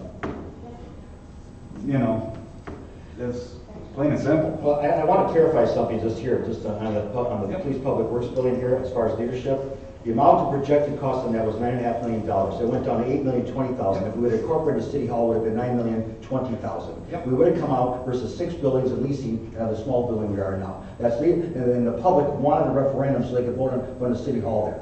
Other things came into play, but if you look at the dollars and cents mix, what the public wanted, they actually go in line. The savings was there to do it, and they wanted it. Numbers don't lie. Mr. Mayor, with all due respect, you weren't sitting on the council or you weren't out here. They didn't. I read every packet on it, unless those packets are lying. Well, I was here. You Unless those know, packets lie, I can't tell you. I know you were here, but I'm just saying I read the packets. So if the packets are lying, then the packets are no good to read, or the minutes are no good to read. Well, that doesn't make sense to me either, so we'll table that. there wasn't a huge public outcry for that, I'm telling you right now. Okay, all right, well then, let's move on. Rob, let's get your opinion on this. Why certainly. All right, I read over the email, there was 72 residents that wanted to make change. That's less than 1% of our residents. I'm looking at the dollars and cents. If either one of the kennels get called out 40 times, we pay a base rate. I'm for base rate. They get called out 80 times, we still pay. We save on the front end. Some days, some months, you may not call out at all. But I'm not for having just an open-end checkbook for 99% of the residents to pay for someone else's dog to get picked up. They may not even have a dog. So this line's right with sewer and water. We don't ask our sewer and water, well water people to pay for our sewer system. Why are we asking 99% of our residents to pay for dog handling? They don't want to pay that. They don't want their taxes to go to a vet bill to have a dog rescued. They just don't. I'm a pet owner myself, and I think the city needs to go away from the fees at all and put it back on the owners. That's just my recommendation. We don't service animal care. I don't know what that looks like and how, whoever picks the dog up, they call a kennel that they're in favor of. And that kennel comes out and they charge the owner. That's how I look at it. And I've listened to this for over a year. I've called all the people that have been involved with this other than the owner. Have her come speak to us about exactly how it went down, because there's two sides to every story. And this isn't about our fee schedule. This is about Duke the dog. She is not a resident. Have her come speak. We had Oak You Grove. can contact her. And I will. Good. So this isn't St. Francis's problem. Yes, we're saying that a handful of residents have been disenchanted with our services that we provide. Do away with our services, and whoever picks up a dog, they call the vendor that they want to pick the dog up. And if that vendor charges them to rescue that dog, they charge them to rescue the dog. I don't know what that looks like, but this is way out of control, and it's all about heartfelt people that own pets, just like me, and I would pay to pick my dog up. I would drive to someone's house, whoever had my dog, and pay them. But to have the city foot the bill to pay for vet bills, whatever, it's an open-ended checkbook. And if you guys don't see it, you're not looking at it. The fees are the fees. Every dog, 5 days, you add it up, the savings is there by paying $350 a month. And no one's going to do it for free. And if there's only one dog called, then she made some money. If 80 dogs are called, and the police chief can probably contest, how many times has she went out and the dog isn't around that someone called on? Is the other services going to charge us 1 day impound fee to go out and look for a dog that they can't find? This is going to blow up, and I don't believe the other 99% of the St. Francis residents need to be footing vet bills and impound fees. That's my opinion. I'm not for either one, but I am for a flat rate, whatever that flat rate is, because we get good services throughout the year. Whether it's a lot of calls, not a lot of calls, no one's doing this for free. But you understand, you're looking at it from the point of view of the city, but what about your residents who, let's say, for instance, example, she has 40 dogs she's picking up, you pay 30 or 50, the city comes out fine, but those 40 people, what they're paying. And from what we've heard and seen or whatever, and I'll even go to the interviews, there was items about credit cards not being taken, now they are being taken, reports that weren't being done but now are being done, chips that weren't being done before are now being done. And then, so to me, it's like, you're looking at it from the aspect of the city and all that, and something that came into play 21 years ago. You could almost try this on a 6-month basis, on a probationary basis. I know Coon Rapids just did that because I talked to Lisa out there, and she said they put Dover on for 1 year, and now they've opened up to RFPs now, and he's allowed to apply, although on social media they say he got fired. I'm not saying I'm going with that or whatever, but I'm just saying to you that again, distortion on the Facebook pages or whatever, it doesn't come into play here. But the fact is, a flat fee may be good for the city, is it good for them? That's who we serve. And this has been blown out of proportion, not by us, by other people who don't even live here, starting something, as you well know. I mean, these Bethel people have been involved with this, and Lake people have been involved with this, and Princeton people, I constantly get their emails. So to me, it's like, what about our people? And I wish I had more people here to look at it and say, we want this one individual entity, done deal. And I can go with that. But how do you get them to get out there and do it? 90 people on our line, and some here come active, so that's my concern. But whatever decision you make is going to reflect upon what we think about how this has been dealt to them. And so yeah, it might be good for the city if there's 40 dogs called that are only a flat rate of $350, but those 40 people being that their dogs picked up may pay a hell of a lot of money, beyond $350. Maybe personally, even individually. I don't know. Rich, what do you got to say on that? I'm playing that shirt for the last meeting. Sure. Well, I don't know. I disagree a little bit with Councilmember Bauer's contention that, if you're not a pet owner, you don't have a dog in the fight, so to speak. If you're not a dog owner and you're walking your 2 kids down the street and there's a stray dog running around, you have a very keen interest in having a dog catcher on staff, if you will. Not every dog owner, unless their dog running around, cares if they get their dog back and it gets picked up, or she. Every resident in this city has a stake in having an animal control officer. That's just a part of being a part of civilization. So I don't think that putting this, burden just on the dog owners is a good idea. You're gonna get dog owners, they're not gonna pick your dogs up, that's what you get.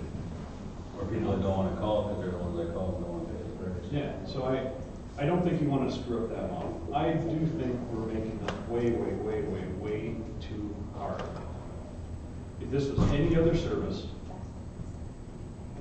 what I would do, I would come up with a statement of work that says, these are my requirements.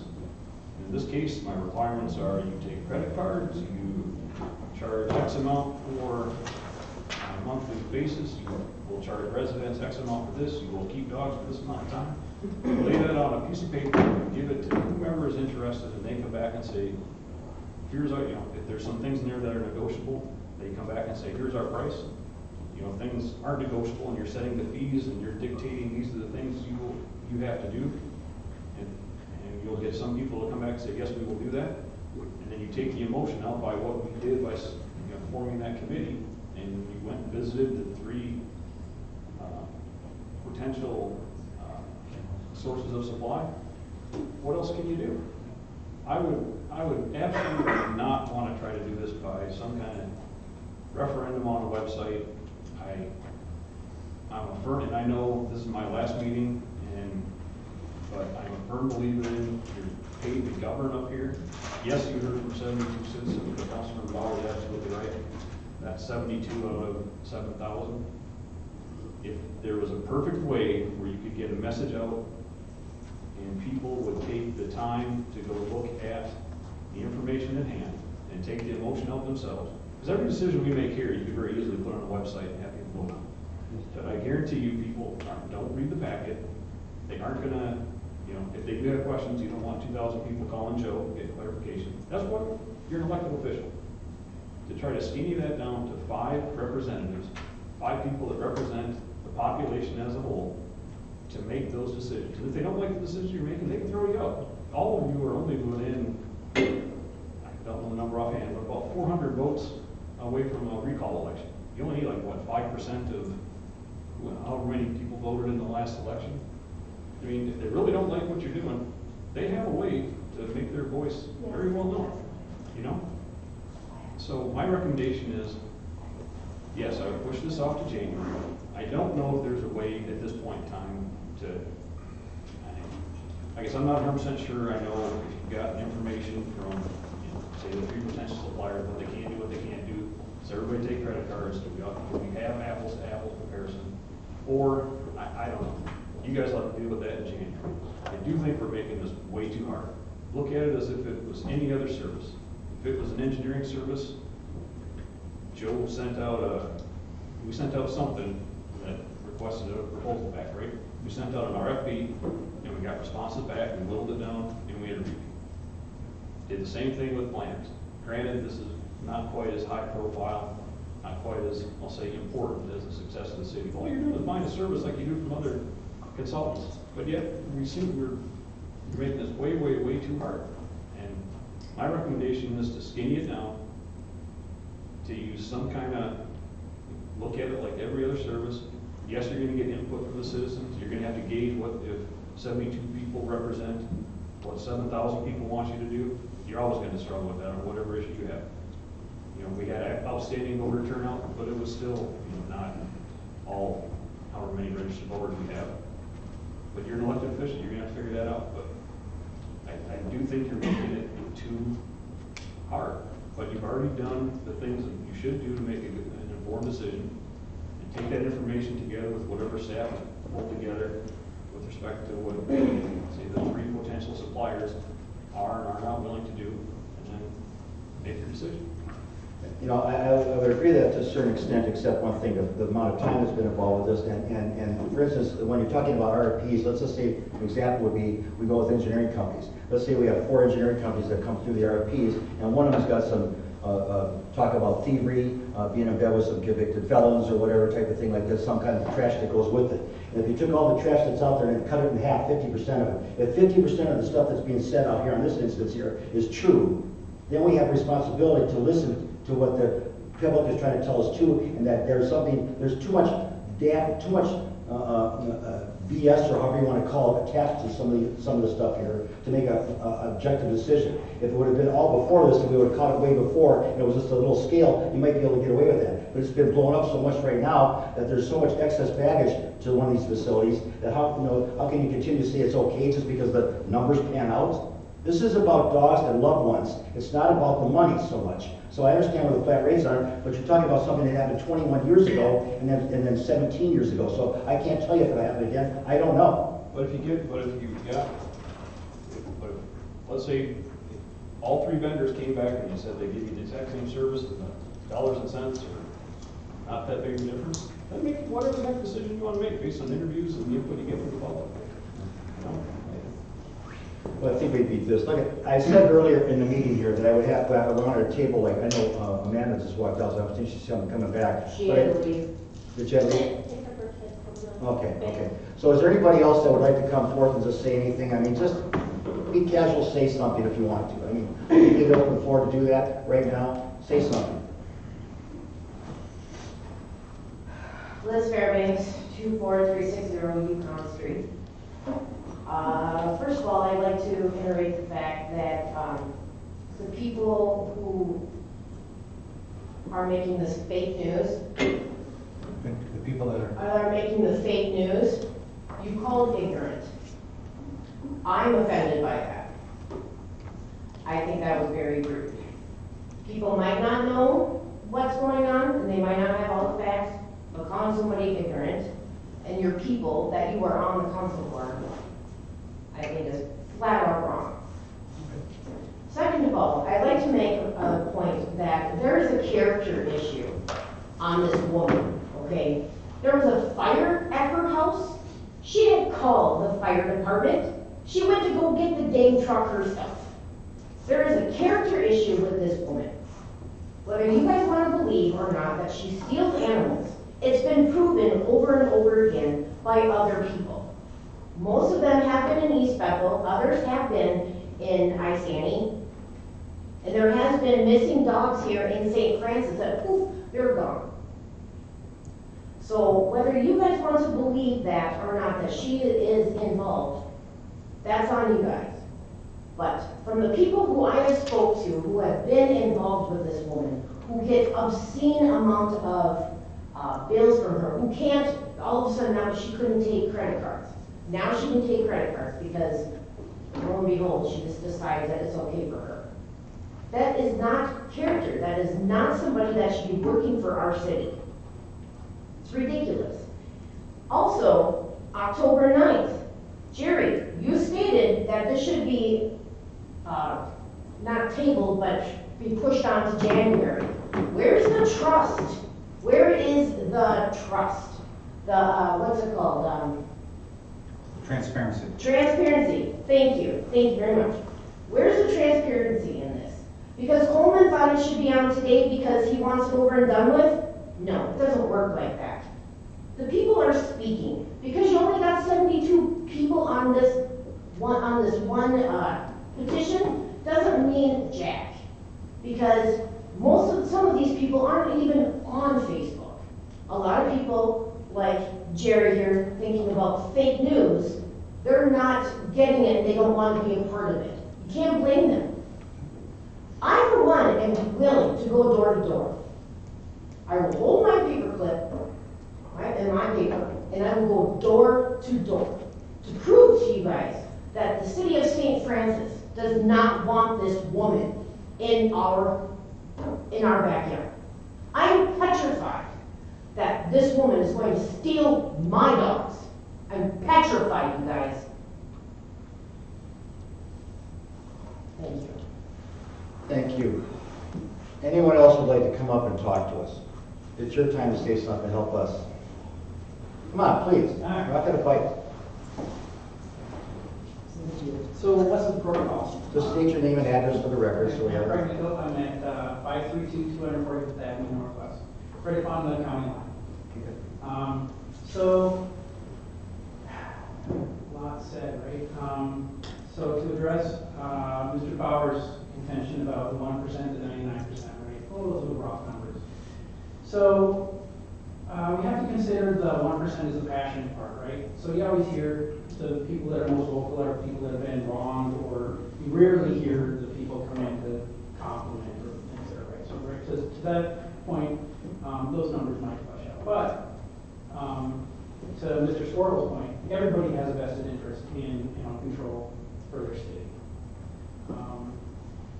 I think the difference, though, in your point about just make a decision, an engineering decision, or whatever you're talking about. Imagine, for example, your child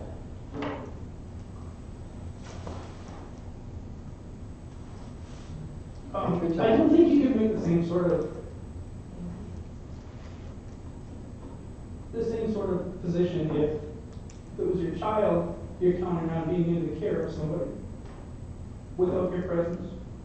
I have firsthand experience with Gratitude Farms. I've lived in Oak Grove for 15 years prior to my current 5-year residence in St. Francis. I've had dogs that have gotten out for one reason or another. Defect in the fence, kid leaves the gate open, things happen. Recently, I've had to pick up my dog at her place, and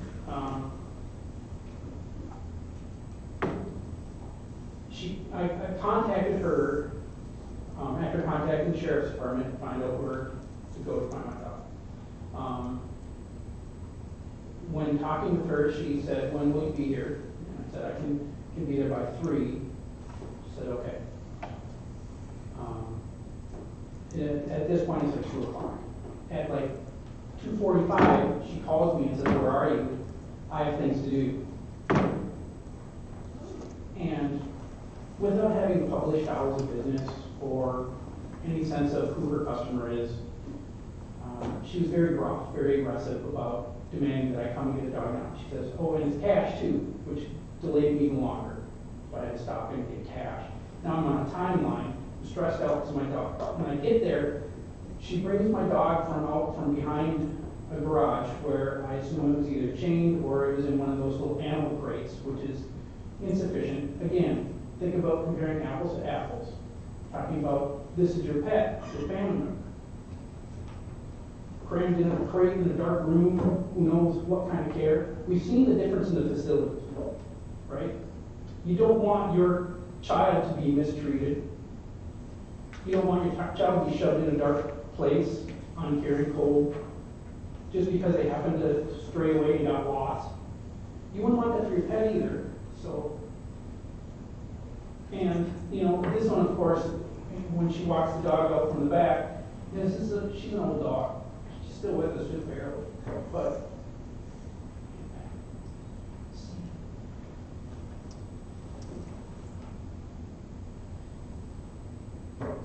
since then, she hasn't been able to walk very well.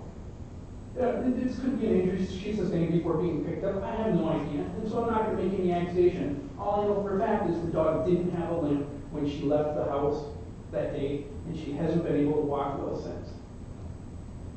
I don't know. It just, the people that have a voice in this, that come forward, it matters. It's not just a business decision. It's not just looking at the numbers. And when we're talking about numbers, about how many dogs are picked up, or how many dogs are unclaimed, and how that affects bottom line and open checkbook, you're using numbers that are, a straw man argument. If it's 99 or 40 dogs, we haven't seen 40 dogs in 2, 3, 4 years picked up here. These are not numbers we're talking about, right? We're talking about 15, maybe 20 dogs on a really bad year. And some percentage won't get picked up, and then that's the only cost that the city has to endure. The rest is on the citizens. I don't know that it's a tough decision. Thank you. Thank you very much. Anybody else that would like to come and talk, say anything, at all? Doesn't have to be on the dog. Okay, so I'm changing the subject on you. Well, we'd like to finish this. Oh, good, okay, I wasn't sure. You have a segment of the public after that. We want to get done with this. Okay. I myself happen to agree with that last gentleman. It's not about dollars. It's about, and I understand you completely, by the way, and you know, I am for right now tabling this to the 21st of January. Giving enough time to the two council members to look over and have any questions brought to the council or staff at that time. In the meantime, I don't know if it'd be right to print up a petition, let people know online that we have a petition in the city hall for them to come sign if they wish. Go by that if you want to do that or not, or end up having the input from the new council members and go for a decision on January 21st would be like that. We should honor the minutes. The minutes were stated that we were going to go for January. Beating this up to December is not right. Transparency is right, and we said we would be like that. That is wrong. We said January, it should be January. I hate to push it back. I'd like to see the end of this conversation. But this is an emotional topic. It's been built way out of proportion, not by our hand, but by people around us. We tried to make it right with the committee. We're going to look at you have the interviews, doing inspections, had references, and all the stuff that we did, and still we got bombarded by post pages and more email and the accusations of taking money and stuff like this.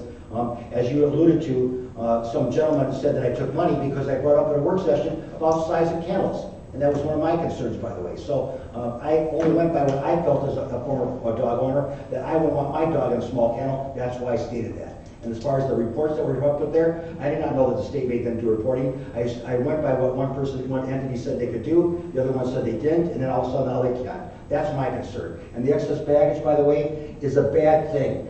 You have all this negative, whether 50% of it, 100% is true, or 50% or 25%, it's something we have to listen to. We can't ignore it. So in this particular point, I mean, anybody else want to come up and say anything? Because I'll give it one last shot on this particular topic. Anything at all? I think you stated it all. Okay. I would like to table this to the January 21st. Mayor, I got one more thing. Can I ask for some clarification? Because the committee had 3 vendors. No one was better than the other. Staff made a recommendation, so I based it on money. What do you want for information in January?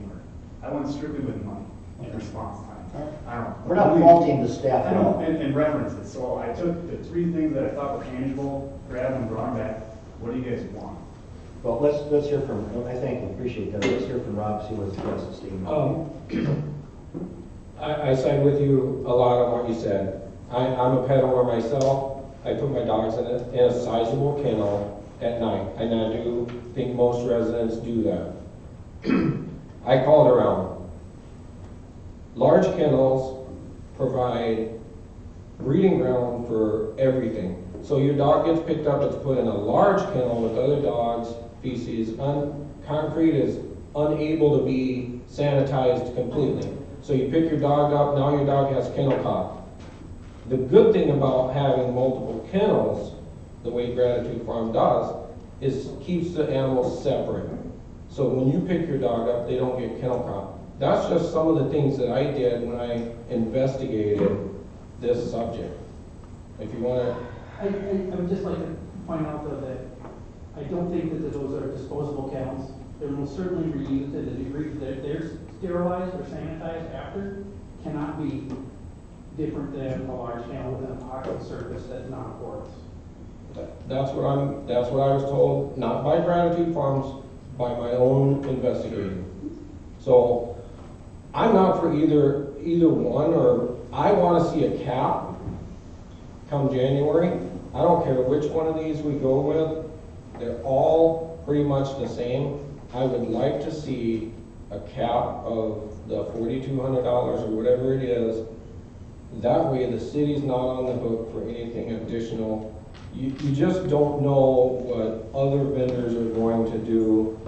No calls, no dogs showing up. They're constantly charging the city for, and then we get into that, well, we'll need a police report for the dog not found so that we can track billing. I'm not for that. I want our city residents to be able to pay a certain rate and not to exceed that, because there is such a disparity on the way the fees are handled. And I don't know, is there a charge being charged by other kennels that do a basis for a no-show and a dog that's not there? They come out, they can't find the dog, and they charge the city a rate. Has anyone know of such? In the contract, it's not stipulated in the contract, they can charge us for it. And the city holds all the cards on the money, on the terms of the contract, and that's why I recommend do not go out for bid. I mean, you guys, the price is what you say it is, the terms are what you say they are. And that's, I guess, so I made the best recommendation based on historical, financial data, response time. I guess if you want more information or new information, what is that? Well, and that's where I think, Sorry, go ahead, please. I think with like what Rich was saying as far as going about it, we do need to have some sort of, they have to take cash or credit card, they have to take, we have to have some sort of a guideline, because if, I don't know when the gentleman's issue took place, exactly, I don't recall if he gave you a date, but regardless, if it was just cash then, and now they're saying they take credit card, unless we're gonna monitor everything and make sure everybody on the up and up, or people are gonna actually start coming forward and complaining because, Joe said we didn't have any complaints. You're our first official one, so those kind of things, I think we have to have certain stipulations to where, I don't, credit cards are more prevalent. I think credit cards are very important these days. I think that has to be a stipulation. Hours listed would be good. Standard hours, yeah, that would be a good one. I mean, if people claim they're open 24 hours, but then you don't answer the phone or you can't get a hold of them or something, and then they charge you for another day. Or they've got things to do. But either way, I'm just saying. There's things that I think, hours listed, and then, I don't know, if we come up with I don't know if we sit here with staff or whatever, I'm not trying to spend a whole ton of money on trying to figure out what exactly we need, but that's kind of what I thought we were waiting for until January, was to come up with something more like that with a guideline. That's what I kind of thought too, because I think of the complaints we've heard, and there's the caricatures out there, but of just the way business is done, that is easy for us to stipulate. Hours and credit cards and like Joe just said, we're in the driver's seat. Those are things that any animal control officer that services the city has to do. Put that in writing and we dictate a fee and we dictate whatever, and you just say, yeah, we'll do it for that, or no, we won't, and then you make a decision based on your citizenship or whatever. But I think you could tighten up some of the things that people complain about, and then if that vendor is not meeting those requirements, well, then you've got a very good reason to move on to somebody else, whichever decision gets made in January. But I think you go by on a yearly deal too, where it's like. Right. That'd be good too on annual, because that way you can reevaluate. But I just want to say to you, that if in the beginning, over a year ago, or this time frame, had this been discussed at that point where it didn't get blown up, because you had someone up here, Jake got up here, who just stated that she's afraid about her animals. I've heard that from other emails too, by the way. People in our city are afraid that this person's going to pick it up, and who knows what will happen after that. I mean, if any of this stuff is true about that, any portion of it, we have a responsibility to them to listen and maybe say, you know what, maybe it's time for a change just for change's sake, just to get it done and go beyond, because I'll tell you what, if we stay with this one individual and anything else happens after that, it's going to be on us, completely on us. I'm not willing to live with that myself. So I want to table this to January 21st. As far as direction from the council, I'll make that motion. well, I mean, before we go, Continue. as far continue, thank you, Dave. But as far as direction here, I don't really think you need to do any more, Joe. You've done your work, we've done our work. I think it's just more open for some final discussion with us at another council meeting, and then make a decision based on that. I will put it out to you, the people. If you have anything to say, anything you want, come in, we can have something signed, we can have something at the city hall for you to sign, bring up the people, email us. I'll read your emails. I read every one of them. But if you want to make it to us, you need to tell us right now what you want us to do. I think I got a feel for it before the petition came out. I have a feel for it from the petition, but I have to make sure that the decision made January 21st will be the right decision for you. But at the same time, I'm not going by numbers here. Understand that I don't believe money to me is a root of all evil. It's a root of all evil as far as what it makes you decide upon as far as the bottom line dollar and stuff like this. This is blown beyond so much of the dollar factor now. It's about reputations and tarnish and stuff that's been attached to this it just boggles my mind. I wish I never even heard of this thing, but I wish I never got there. But at the same time, if we put this out wrong, it's gonna come back, and it's gonna come back harsh. And we'll be the ones that did it wrong. So we have to listen to our people on this, more than anything before. So I urge all people out there, petition you wanna do, Liz, great. People wanna call people, have us call. We've got our numbers on our website. Talk to me, talk to any one of these people, email, whatever. You got till January 21st. At that time, that decision will be made. 22nd now? Or is that? MLK. Is it? I don't know. Well, now, what day is it? It'll be Tuesday, because MLK Day is that. Oh, is that 21st, Martin Luther King Day? Okay, so the 22nd. I will make a motion to continue until the meeting on the 22nd. I'll second that. Okay, any further discussion on this? I have something, Mr. Mayor. I would like to see, because we've stipulated a flat rate versus a base rate, or fee schedule versus a flat rate. So we have 3 different vendors, 2 use a fee schedule, 1 uses a flat rate. So I would ask that on January, when we come back, to have a cap on that fee schedule, not to exceed $42.50. Because that allows all 3 vendors to say, this is the fee schedule, this is what you can and can't charge. Because I got an email about, and I don't know if you guys read that one or not, I got an email about the city pays a flat rate, but then when their pet is picked up, they pay again. So it's Well, we like don't double pay dipping. it, but, yeah, the So other people- if those fees are paid to Gratitude Farms, shouldn't that money come back to the city as far as fees? But it doesn't. It doesn't. So in actuality, what is the $350 a month paying for? Yeah. So whether that's a good deal or not, we're not gonna know that until we put a cap on this and say not to exceed this dollar amount. And if we go to either one of the 3, and we get to the $42.50, you're gonna know that we made a good decision to cap it. So I don't wanna. So for clarification, you're looking for a cap on the charges to the city at most, not to exceed the 42. Whether it's a minimum payment of $250 or not, just a cap. A cap. How we pay, if we go with Gratitude Farms, how we pay the annual billing for that, $350 a month, pay it all in full at the beginning of the year, whatever. If we go with Dover or Quiet Oaks, and they do a fee schedule, and they provide documentation for all dogs impounded, and we pay $1,500 for the year, we've actually saved our residents money, and we went with the heartfelt. Because one of my concerns, by the way, was exactly what you said about the $350 minimum. What is that for? 1. Right. And 2, the residents are paying on top of that. That goes to her. So she's making $350 from us, and she's making that money on the side too. So 1 call in a month, between 2 calls and all that can be $500-600 in her pocket. Right. That's the way that works. And he said, my thought, am I wrong on that? Am I wrong? Peter, different months, we had a dog that was very, she was kind of going whatever, and the kids would let her out, whatever, and we had different prices at different times. We always had to be on her schedule, and cash. It never anything until East Bethel made her use credit, said you have to use a credit card now, and now she doesn't, and that was like, I don't remember, a few months back. Just a couple months ago.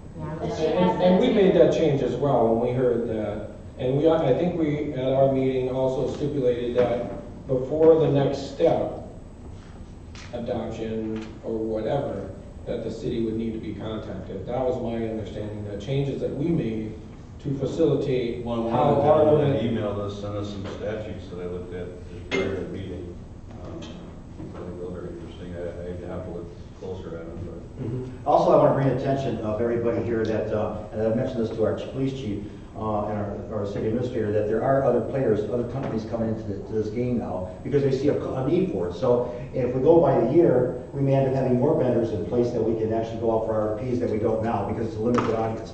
Before, when she was on, there was only maybe 1 out there. Now we've got 3. And from what I talked to Lisa over at Coon Rapids and other cities, there are more people coming forth because they see a need for it as these cities grow. So that would be an advantage to us. But I like the cap idea, and also, I mean, it might be even worth asking those other two entities if they wanted, if they even would consider like a cap or a minimum two. I mean, anything like that, but. Well, it would be, like Joe said, we're in the driver's seat. They can charge a bill by impound fee, all that. What we need to stipulate is, if you're going to charge the city an impound fee, you're not going to charge the residents to pick your dog up. There you go.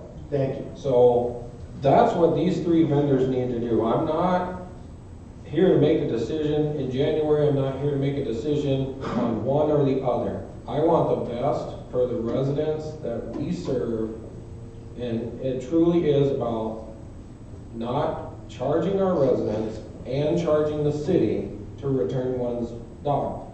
But I don't want to have our residents paying for vet bills and then you come and pick your pet up. So that's why I say this gap needs to be there. So that's my thought on this. Well, let me ask this, on the vet bills, by the way, let's just give an example on the vet bills. Isn't the owner paying the vet bills, or are we paying the vet bills? If the dog doesn't get picked up, we have to go back and figure out If it's a joint claim, so We would- the city orders the pickup of the dog, no one knows whose dog it is.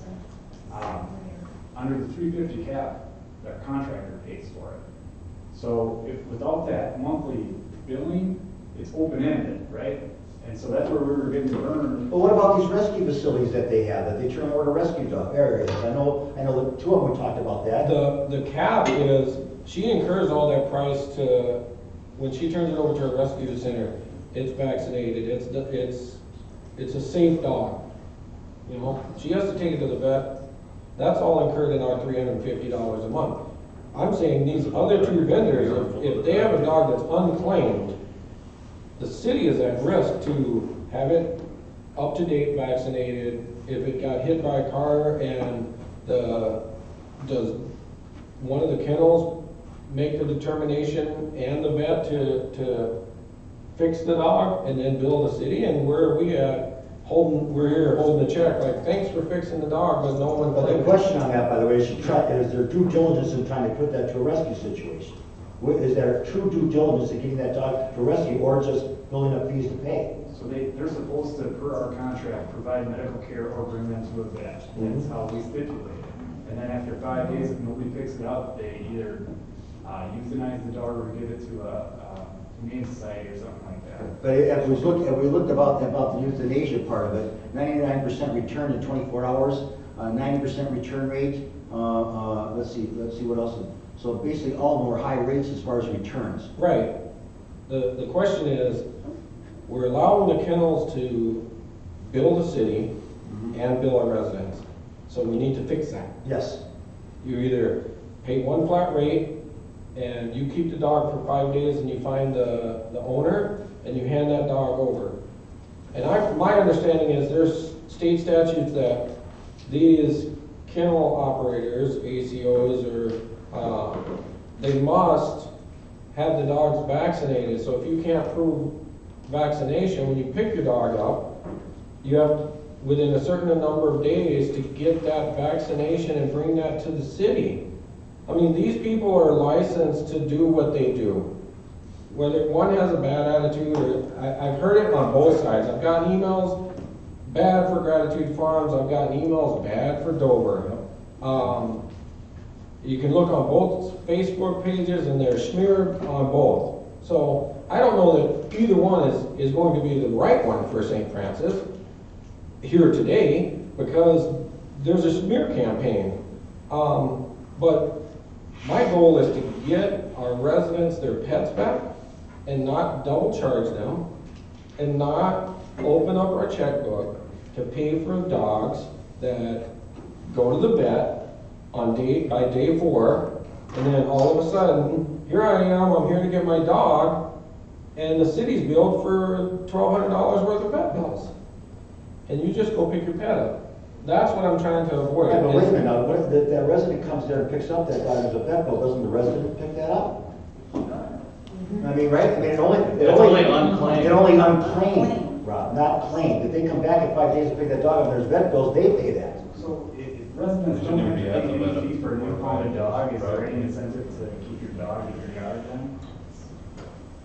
I mean, one of the things, the deterrence right now is that if your dog gets out, you're gonna have to pay a couple Yeah. $100 to get it back. That's true, maybe that's why Right. the ACOs do that, is because you're actually paying for a penalty. But the numbers show we have some responsible dogs, 12 in 1 year, 50 in the other, we only have 27 over 2 years. I mean, you know, it's not as though we have 60 every year. I mean, like that one gentleman said, my gosh, we only, you know, 15 to 20 is about, top 20 is about a high number, because I see 15 and 12 in the last 2 years. So, look, let's just check out here, we're going to table this to the 22nd, and then for council, for staff, by the way, check about a cap if you can, okay? If you can, between the other two. See, I know there's one entity out there, Quiet Oaks, that only takes cash only. That's kind of a turnout, because they must accept credit cards. And they must have defined hours that they follow. So that if somebody calls in at 2:45 or 2 o'clock and says they're gonna be there at 3, and she agrees to that, or he agrees to that, whatever, and she's, and then 2:45 comes and they go, we're not here yet? BS. That's just BS.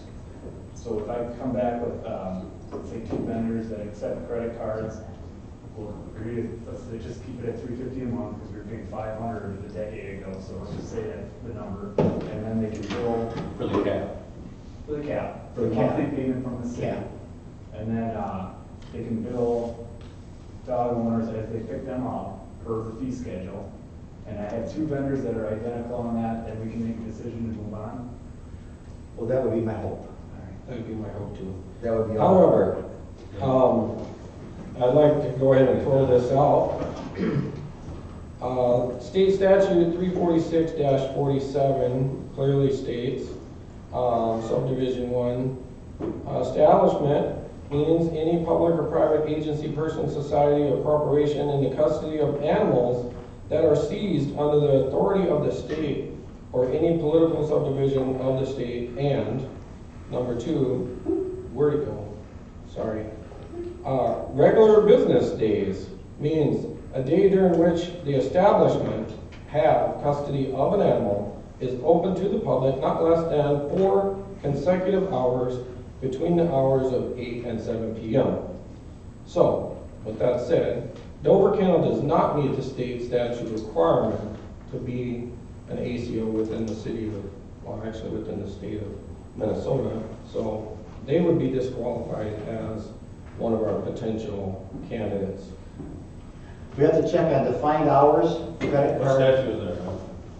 346-47. So we'll check on defined hours, cap on the amount, and credit cards.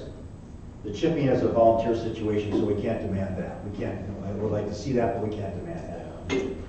So anyway, on that, I think we've discussed this enough. We move on to a motion. We've got We 2 have a motions. motion. We have Second. motions. Call for the question. I call for the question now. Should I call for the question? Any more discussion? Okay, no, I'm good. I'm ready to ask questions. All right, are we ready to make a vote? All in favor, say aye. Aye. Opposed? Thank you. Motion passes. Thank you for everyone's input there. Thank you very much. Please, get out there and get the message to your people to get back to us, please. It will help us help you. That's the whole idea of this, okay? Thank you very much. Moving on to a meeting open to the public, I think we have a lady that would like to come up and discuss something with us. Change the subject. Yeah, please. I'd like to have anxiety from the last one. My name is Ellen Bernardson. I live at 22867 Zion Parkway Northwest, and I'm from Oak Grove, so I don't belong to your city, but your neighboring city almost in the ponds. The ponds residents are kind of late coming on to this whole situation with their wastewater treatment. We were really not informed ahead of time too much, and really had no focus groups on finding out that there's 222 of us that own a septic system that we never knew we owned, and we never knew that it was failing. And the city did inherit kind of a situation, so they have a little bit of cover there. But the main reason I'm here is to thank the mayor, Feldman, the city council, because and all the people that worked on the second proposal for our city, for our ponds area.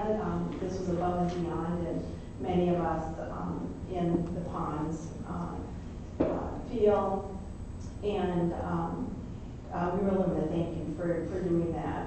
We still need to rely on our council to listen to us. We did have a meeting, and the majority of us, after getting some basic information, felt regionalization and to hook up with St. Francis would be just a no-brainer. Our council is still needing some convincing of that, unfortunately. We do have a new mayor coming in, and hopefully I'm going to be trying to talk to him. But it's been an effort on my part. The only way I deal with wastewater is I do kidney transplant. I probably contribute to it when we transplant patients. But it's been an eye-opener to understand, number one, what an enterprise fund is, what 222 of us are involved in, and why our taxes, as you said, people's private sewer systems don't pay for the rest of us that do have sewer systems, and that was a hard thing to go down, we don't know that. But I do know that it wasn't for the efforts that many of you put in working on this proposal, the second proposal, our council did not counter your first proposal, which none of us on the ponds would have known about. None of us were involved in any type of a focus group or discussion on what we would want. At our last meeting, it was clear the council said they would be voting, even if the ponds residents were swaying in a different direction, that they were the ones and the only ones that could vote on this. I think maybe they will be listening to us. May or may not do a petition. We'll kind of see how it goes. I guess my main question to your council, because I'm not always sure that I'm getting the correct information. You gave us the second proposal. Many of our ponds residents were at the joint meeting where you guys met. It was a large group, the whole back row was. And our meeting that we had was packed. And so I'm not sure how the lawyer to lawyer, the proposal was given to us. And I think from your standpoint, just to understand from St. Francis, what's the expectation of the next step for us and to make sure the citizens are involved? Well, I can tell you, Joe, you will allude to this too after I say here, but at the work session, as I'm sure council and staff will recognize, we did say if they had any concerns that I mentioned to you, they have any legal concerns, bring it to us so we can give it to the lawyers to work it out. But I felt that our basic proposal was pretty simple. The 2% on water stays, the half base rate on water stays. It's a base rate of $20.82 on the wastewater and $34.62 for 4,000 gallons usage. And that's pretty much it. And then as time goes on, if our rates go up, your rates go up, our rates go down, your rates go down. Our idea, of course, is to increase the tax base and user base to get our rates to go down. That is our ultimate goal here. That's why we got elected here, to do just that. We've done 20% already. We were told to meet or beat the 6750. We came in, I think, at 6636 with your last numbers. Darcy? 6636 was our last numbers, right, Joe? Yeah, but we beat the 6750, and even with that last number that was sent to us by an email from a chamber member, we were not aware of that number, but we still worked with staff, worked diligently to make it work, at what you just stated earlier. So we believe the right way to go is regionalization, as I'm sure you do. I would say to you, Ellen, as I've talked to you before about this, getting a petition together, whether it be signature or however you want to do it, it has some clout, because if your city goes with the standalone and there's problems down the road with expansion or everything, we have to get onto it, they're going to have to own that. And it'll be in writing that you did what you did. So I know, for instance, here, when we did ours 3 years ago, we came out, Joe Milbar started, I came on board with him. We were 100 residents at each one of those meetings, and yet they still did what they wanted to do, even though we emailed them with facts, hope that they would take a decision and step back a little bit, take a couple steps and breathe a little bit, and decide to look a different way or a different way of the project or lesser amounts of money and whatever they didn't. And we got stuck with that, and now we have to deal with it, try to fill that up and get more users on the system. So I would advise your city, hopefully, to take a couple steps back and a couple deep breaths and look at it and listen to the residents. So I need to discuss with the mayor. Who is the lawyer? Oh, this one. Okay.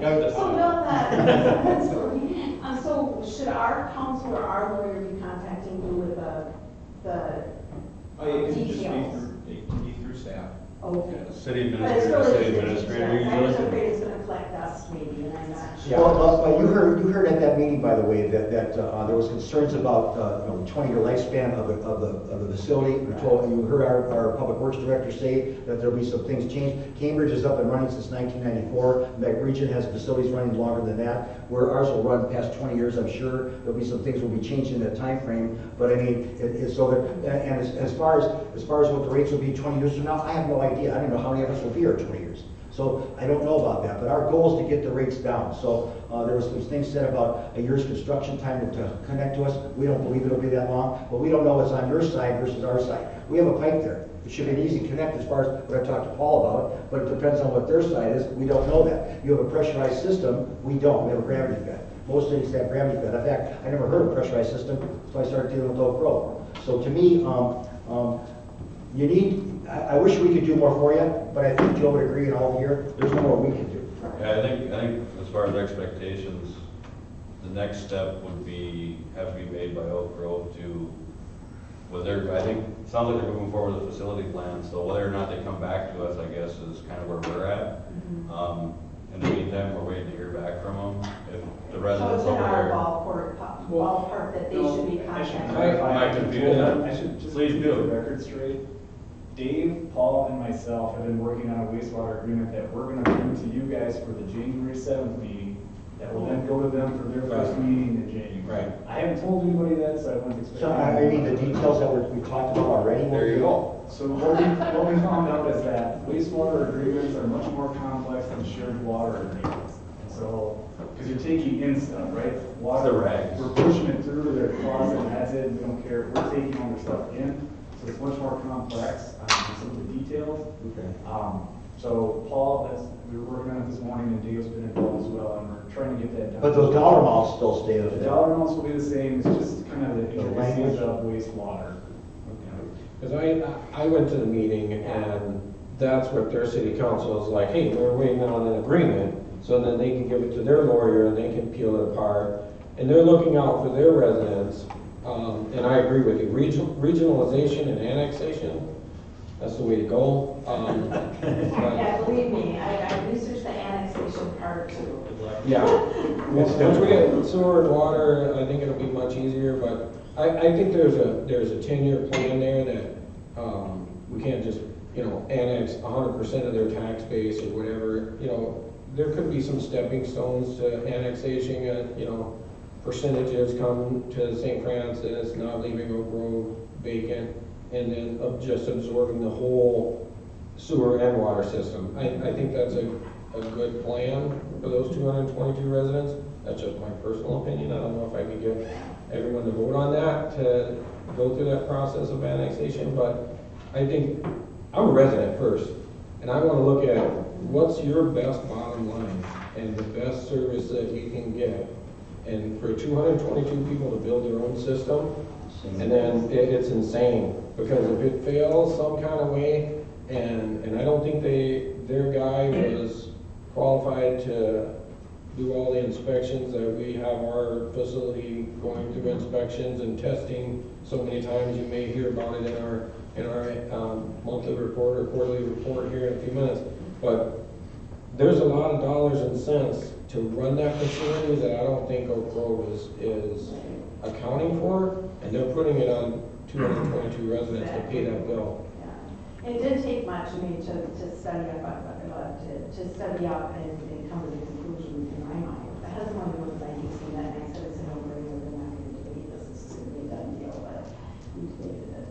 Well, and you heard me say at the work session that, and I told you this, and I told our staff this, that if we had the tables reversed, I'd stand this in a heartbeat, because not to have to ever deal with wastewater. What I don't understand with your city is, you're gonna build a plant just for the 222. So in that agreement on the golf course, and you can correct me if I'm wrong, but it states they can build up to 25 more homes for a total of 247, from what I understand on the document I read anyways. So you could add 25 more homes there, but you could also someday want commercial city sewer and water, because the one commercial you have, again, is on 9 and 22, and that's all septic and well. For example is Bill Superette, and Now and Then, and Oak Grove has no car wash. And every other place, Quick Trip will have a car wash here, because they're connected to city sewer and water. So to me, to say to me that you're never gonna have commercial city and sewer water tells me that you're not thinking far enough out ahead, far enough down the road. So, and then West Lake George, that's not a problem today, could be a problem down the road. So you would, with us, you never have to worry about any of that. It's like my public works director said, our public works director said more than once, it's one and done.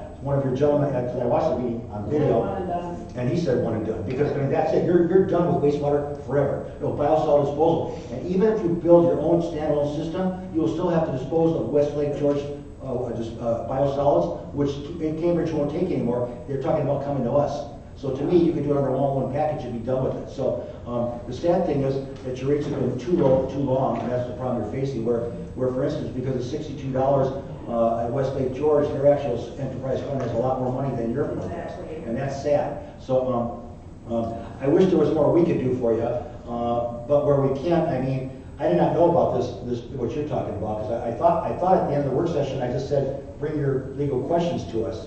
I didn't know you were going to do this, but if you want to do it like this, fine. Whatever to get it to a closure. Yeah, that was kind of a discussion between Lauren and I, talking about the logistics of it. And I think we shouldn't send anything over there until you guys say it's okay. And that would be making it more formal than our proposal last time. So. Okay, just remember, February is their deadline for the facility plan, and that's why they're going to put the plan as a standalone. I was hoping. They actually, at the end of the night, as I understood, everything was tabled, and then that they were initially pushing for that, or not pushing, but that looked like the way it was, because we could always amend it. They kept saying, but at the end, they chose not to do that and kept it open. So I don't think we've committed to anything yet. Until that February time frame. Yes, I think February is going to be the drop down time where I would stress though this, Ellen, is that, and I've said this to Mike Wiley too, by the way, but if you could reach out to John Linkstein, who's the commissioner now, but he's retiring in January, but even to Corey Matheson or Joel Peck over at the MPCA and Becky Sabia at the MPFA, if you can do that, and tell them they have two choices. You're going to look at either standalone or hooking into regionalization. I'm sure they'll give you some slack on time. Yeah, and I talked to Corey, and maybe I should talk to him again about extending the time, so they're not, so at least as citizens, we know they're not under that gun, that they'll make a decision because, we don't have time to negotiate or expand. Oh, because I'll put it like this, once you start construction, you can't go backwards. Once your footings are in the ground, your facility's coming up, you're done. And it's across the street from me also, they could develop all that land, And use it for other purposes. I mean, I look at it from a mutually beneficial agreement, both sides. But for us, by the way, it regionalizes us in that respect. It puts more users on our system, and it helps us to reduce the rates. But on your side, you got much more benefit from never having to worry about biosolids expansion and staff and everything. Yeah, you have a Class C operator now, but you'll have to add on more staff as you get to a bigger facility. And you don't have to worry about testing equipment, all the stuff that we worry about now, you aren't thinking about, you won't have to. We have a wonderful staff handling our facility right now, and I'm really happy and proud of that myself. Council is too, by the way. But I'm just saying to you, there's a lot more up gain on your end versus our end, even though we are going to gain. So we're willing. I mean, we have 3 items that we'll gain from. You have 6 or 7 or 8 items you'll gain from. We're willing to overlook it because in the long run, we look at it as a beneficial to both in the sense of getting more users on the system and also opening up the doors for sister cities to work together for the first time in a long time. Exactly. That's There's no a big reason why the two cities should not be able to get along and share some of these, even the dog business. I don't know what we do, oh my goodness, but anyway, but the purpose of me being here tonight and not knowing this is the building it was at the other building. My husband was here earlier and he told me it wasn't 500, it's on 47. That's wrong. Anyway, it's to really thank you because I think you guys went above and beyond. You definitely didn't have to do as much work as you did. Our city did not inform us. We're really late in the game to even organize our group, but we had a good showing at that meeting and very appreciative and any of the comments and are very appreciative of what you did. So, well, thank you. January 7th, you're planning on putting this out, Joe, to us?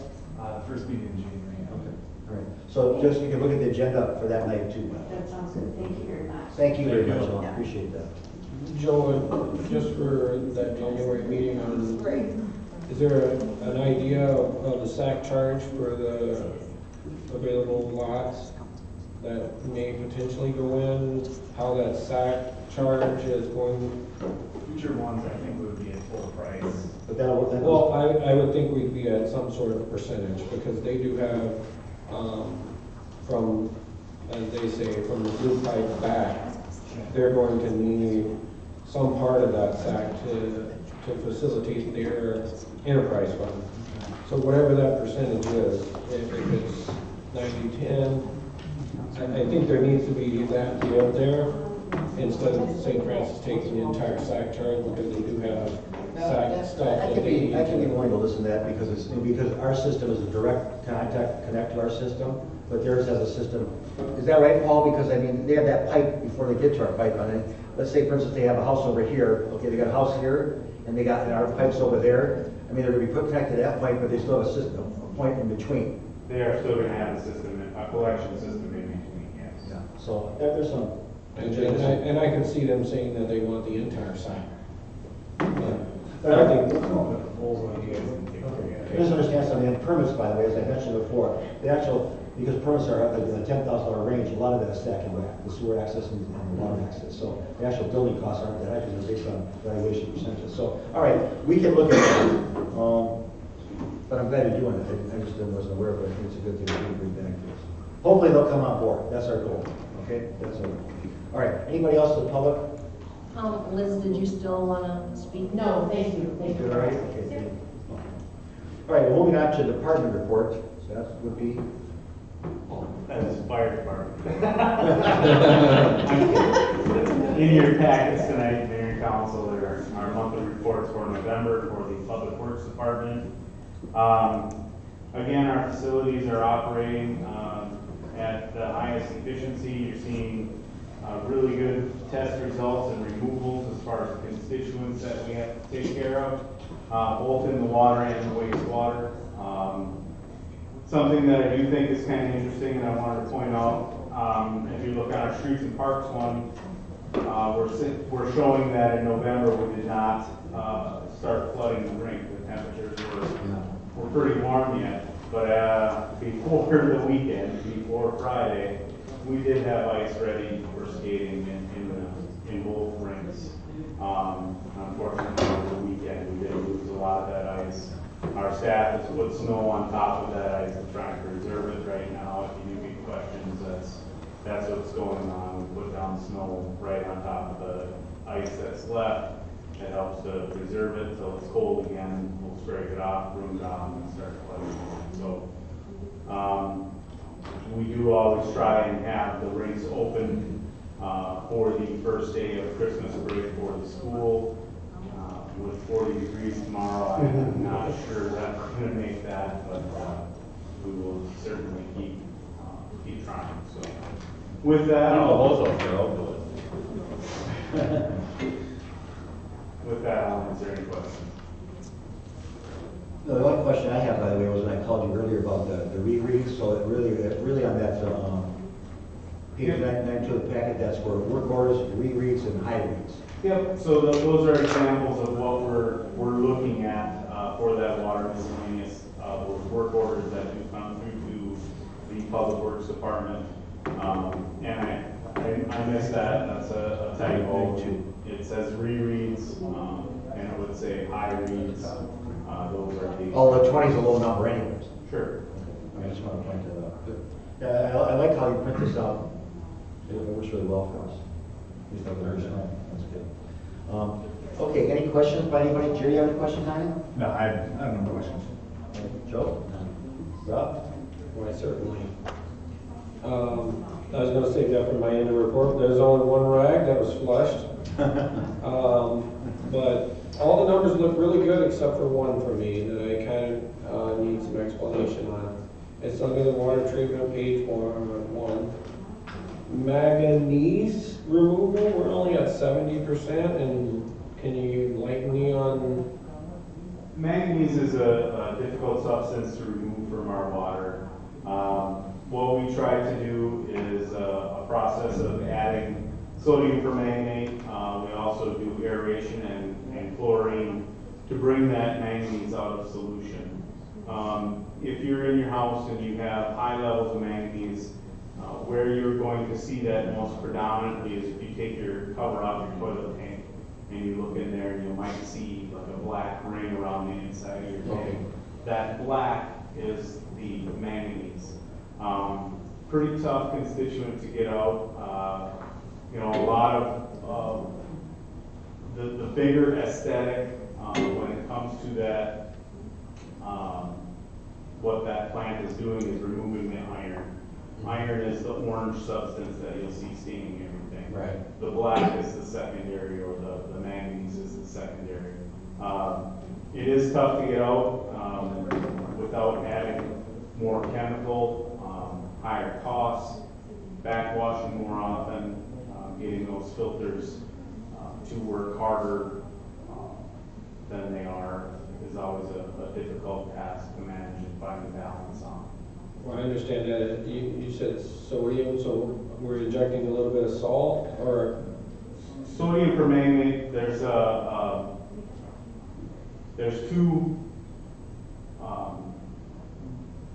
chemicals that you can use for the removal of iron manganese. One is sodium permanganate, one is potassium permanganate. We are using the sodium permanganate right now based on the amounts that are in our raw water. It's a quicker, more effective chemical to get that water to come out of solution. So in fact, it's attaching itself to the iron and manganese, and then being filtered out. It's making a bigger flock particle so that it is more filterable. So it's not necessarily staying in the water. So in your professional opinion, because I hear the word sodium, if we were to cut that in half, would our removal levels plummet? Likely. Okay. Yes. I'm just thinking about that whole salt removal, and then everyone else has a softener, and we're just dumping a lot of salt into our new septic system as well, just to try to get something out of the water that usually is naturally in it. Sure. So where we would likely see that is our hydrant flushing. Currently, well, when the facility went on in 2008, staff prior to that would flush hydrants for approximately 2 weeks in the spring and 2 weeks in the fall. Right. They would sit on those hydrants anywhere from 2 minutes to 45 minutes to try and get the water to run clear. Once we put that facility online, we noticed an immediate change, and we didn't have to do that. We didn't have to flush as long. So now we're down to flushing once a year in the springtime, and for the most part, hydrants are clear in less than 2 minutes. Wow. So staff is able to take 4 weeks of work and condense it down into about 4 days. Just by the removals that that facility is doing. Thank you. That's good. Rich? No question. Thank you, Paul. Thank you very much. Okay. All right, moving on to council member reports. I'll start with Rich. Okay. So I guess how does January 7th work? I guess my first comment is I'm going to get off an airplane about 5 p.m. on the 7th, but you need a quorum to start the meeting? Basically, then we switched over councils, and this has been a while since I've done this, but these council members start the meeting, new council members come in sworn in, and then they take it from there. Yeah. So I guess, well, is it an issue? Is everybody else going to be here on the 7th? I should be here. No, that should be right. Okay, so I would be late, but by that time, it really won't matter. So Somebody make an honor. You at least gotta be here for your swearing out. well, I'll try. Like I said, the airplane lands at 5, so it's an hour drive up here, and I'll be texting Joe and texting. Well, so if you didn't make it, we'll mail you a plaque. Well, well then, I just want to thank you for your service. Absolutely, thank you. Well, I'm going to give my little farewell speech here too, so yeah, this is my last meeting, so I will be here on the 7th, most likely. It's been an interesting 4 years. I just don't have the energy to do it anymore and travel for work. So I wish I know Kevin's still out there chatting, but I wish the 2 new ones luck. And everybody that's going to sit in these seats for the next couple of years, 4 years, whatever it is. I wish you luck, and I want to give you a couple pieces of advice. If I look back to where I was on January, whatever day it was, in 2015, the city had just come off parting ways with the city administrator. The details of that I don't know, but I'm pretty sure we're not on exchanging Christmas card terms. My very first council meeting, we voted to fire a police officer. We had a fire chief that was retiring. So I think in the 4 years since that day when I first took office, I think we're in a better place than we were then. And as you look around these tables, you have an outstanding staff. And I guess if I left you with any advice, don't F it up. I mean, you've got to deal with the issues that are going to be in front of you, but let your staff do their jobs. I think, I'm pretty sure Paul did not want to be the administrator for much longer than he was, but I'm glad he did step in when he did. But I mean, we did not have an economic development director until we hired Kate. We made a lot of strides in these last few years, and I just ask you, if you have to make some tough decisions, do it with a lot of thought and what consequences there might be. Good times might not be here forever. You might have to make some choices, but I would say you've got a really great staff. Don't screw that up if you don't have to. You new people, don't be afraid to be your own council members. You're all your own individuals. You're all representing the same citizenry, but you got to bring your own viewpoints. Don't be afraid to speak up and challenge the prevailing wind, so to speak. So it's been fun.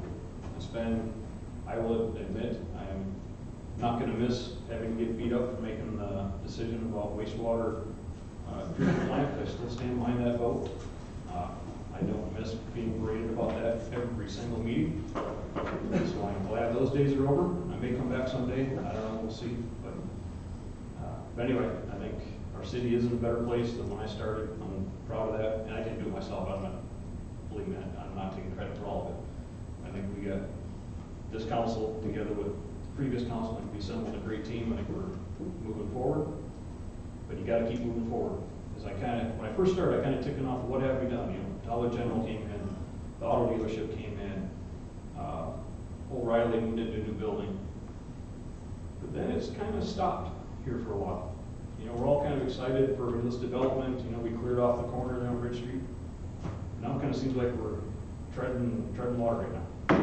So don't let off the accelerator, but I guess the market's going to do what the market's going to do. But I wish you luck, Kate.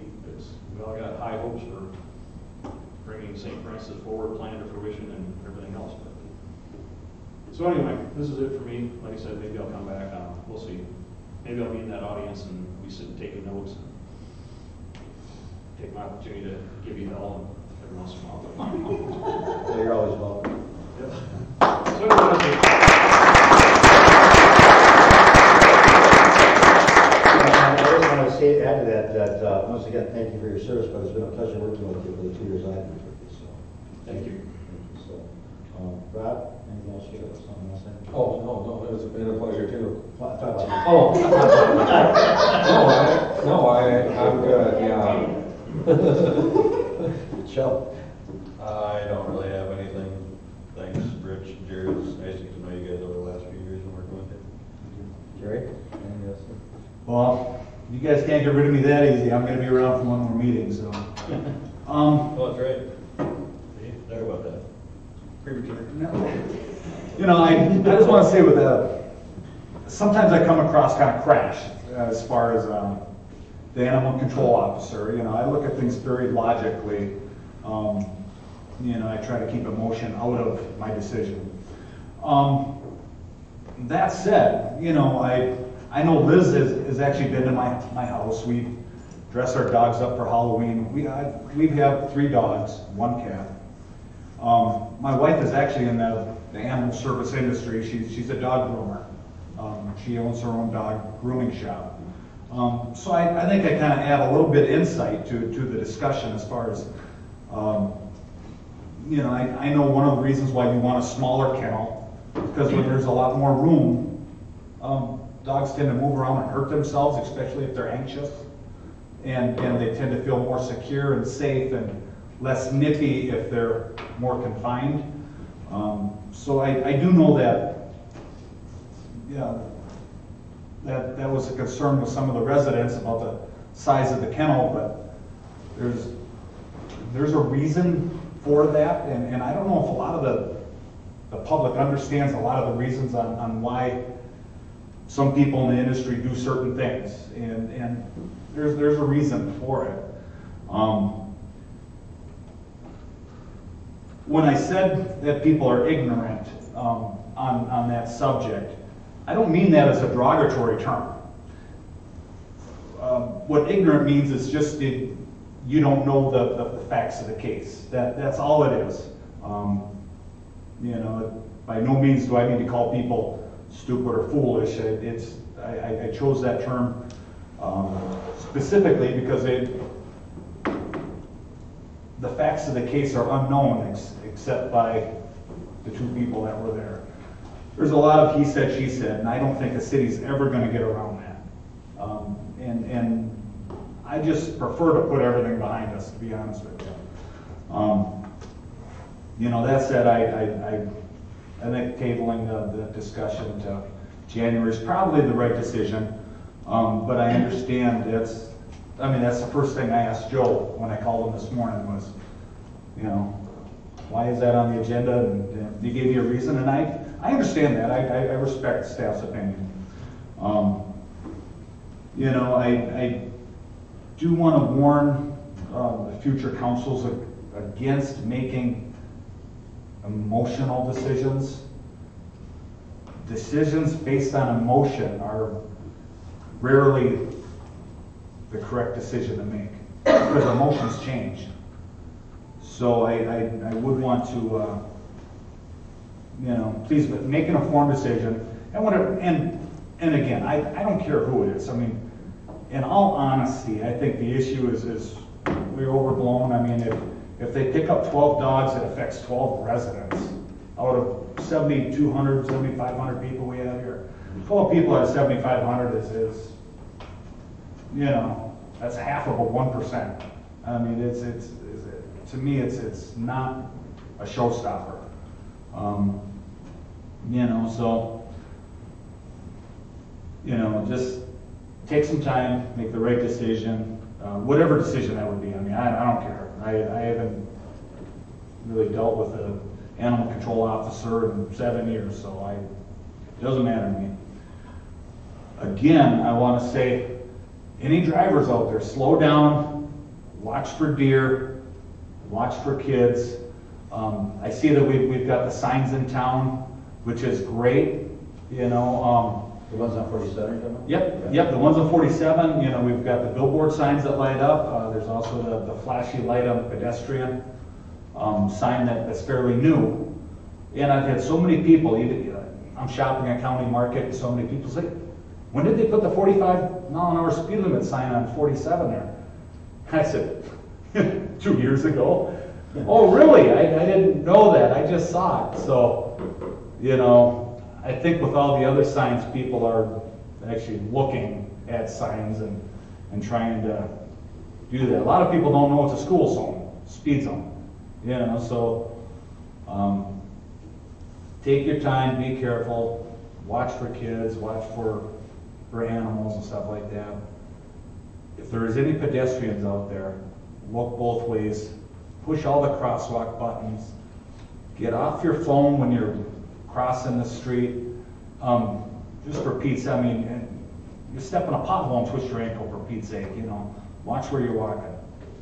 And, you know, we're going to get, I mean, here it is, it's mid-December. We're going to get snow pretty soon, and the roads are going to be icy. You know, be careful. By the way, I just want to add to that, you're right. When you push the button for the crosswalk, still be cautious. You have to push it because you should wait to see it stop. Yep. Before you enter. That's a good thing too. Don't trust them. I did have one thing, Mr. Mayor, before we do this. I just want to wish all the residents a Merry Christmas, because we're not going to, and a Happy New Year, because we're going to be way past that on January 7th, and I don't want to bring that up as old business. Merry Christmas and have a Happy New Year. All right, first of all, I want to bring to everybody's attention that the church has been demolished and gone, okay? We put 2 signs up there that said, clearing the way for future retail development of Bridge Street, and with residents' feedback on the St. Francis Forward Plan. And I hope, Rich, that we get at least 50% of what we planned with that St. Francis Forward Plan. Although, I don't know, right after he got done wishing everybody Merry Christmas, the next words out of your mouth is, we destroyed the church.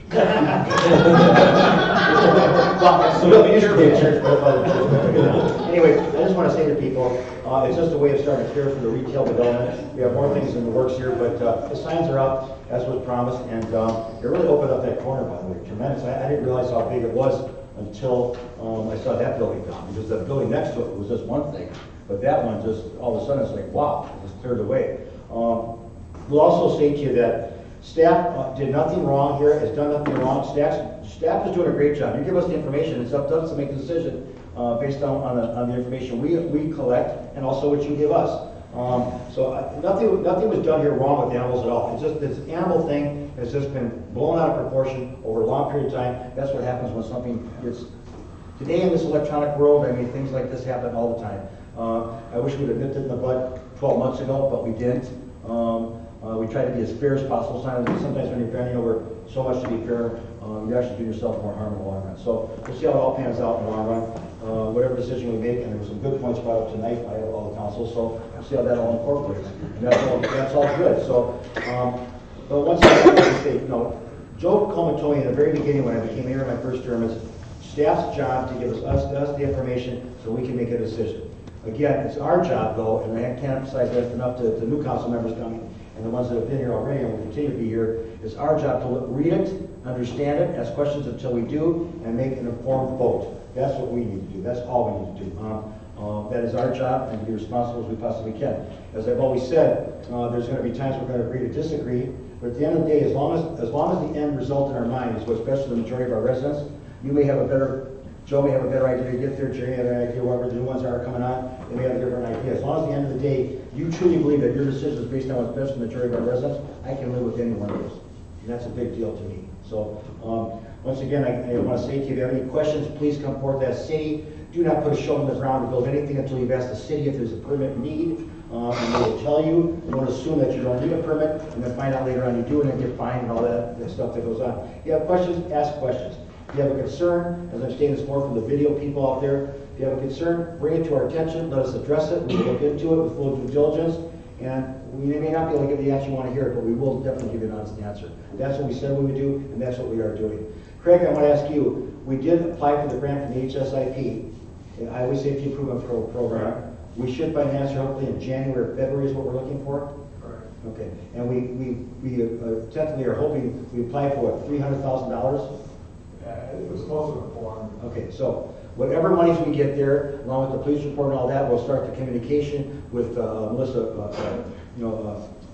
Barnes and Sheila Kahopi, the North Area Branch Manager. Continue this going with the support of the people behind us. Hopefully get something done in there. Is it going to happen overnight as people want, even with an accident in play? But I think right now we're in a better situation to get something done here. And I know the staff along with council will keep pushing to get that done. So, but again, I've had a conversation here a couple weeks ago. I think it was just 2 members were gone. Joe Newbar was gone and Rich was gone, but Rob was here and Jerry. There was one resident that came up and said that he had talked to the MnDOT about a bridge, and the other gentleman, his father, said that if we have the money, we can go ahead and do what we want to do. I did call that gentleman the next day from the engineer for MnDOT. He also told me, one, that he's just an engineer on bridges. That's all he does. He also told me that he did not say anything to what that gentleman alluded to us or brought up to us. It's still a state road, no matter what. We can't just do what we want to do if we have the money. I'm hoping to be able to push that with the grant dollars, push them towards doing something. He also said about that bridge, by the way, that was 24 cents on the pound, that they can look at in the packet from that date if you wish on the website, that was an ADA non-compliant bridge, and that's why it was cheap, was what we thought. It was a what? ADA non-compliant, because it had steps versus ramps. He also told me that MnDOT's experience with walk bridges over the time have been that walk bridges don't get used anymore, because by the time they go up the ramp over the road and then down, the kids will just take the shortest way. So MnDOT has come up with that conclusion after years. So I just want the public to know that if we thought for 1 second that money was the issue to get a light there and we could do it on our own, we would have had that light up there a long, long time ago. We have spent over 2 years going on, 2 years now working on this issue. So it wasn't up to us. And again, that's kind of the distortion. And I would say more than ignorance, maybe just unaware is a better word, whatever. But I know your intent was not. My wife always says I use the wrong choice of words. We all do. That's my wife. I never make my public like that. What I will tell you is that, once again, if it was up to us and just dollars amount, it would have been done already. It just isn't like that. And again, when people come up there, what I don't like is if you really want to get involved, you have to come out more than once every 4 years to do that. And if you really want to get involved, then run for a seat up here and make some things happen, because this is not an easy job. So I would just say to you, I want to thank Jerry. I'll thank again on January when at the last meeting, and I want to thank Rich. Again, it was a pleasure working with you for the last 2 years. Your input has been excellent. So thank you.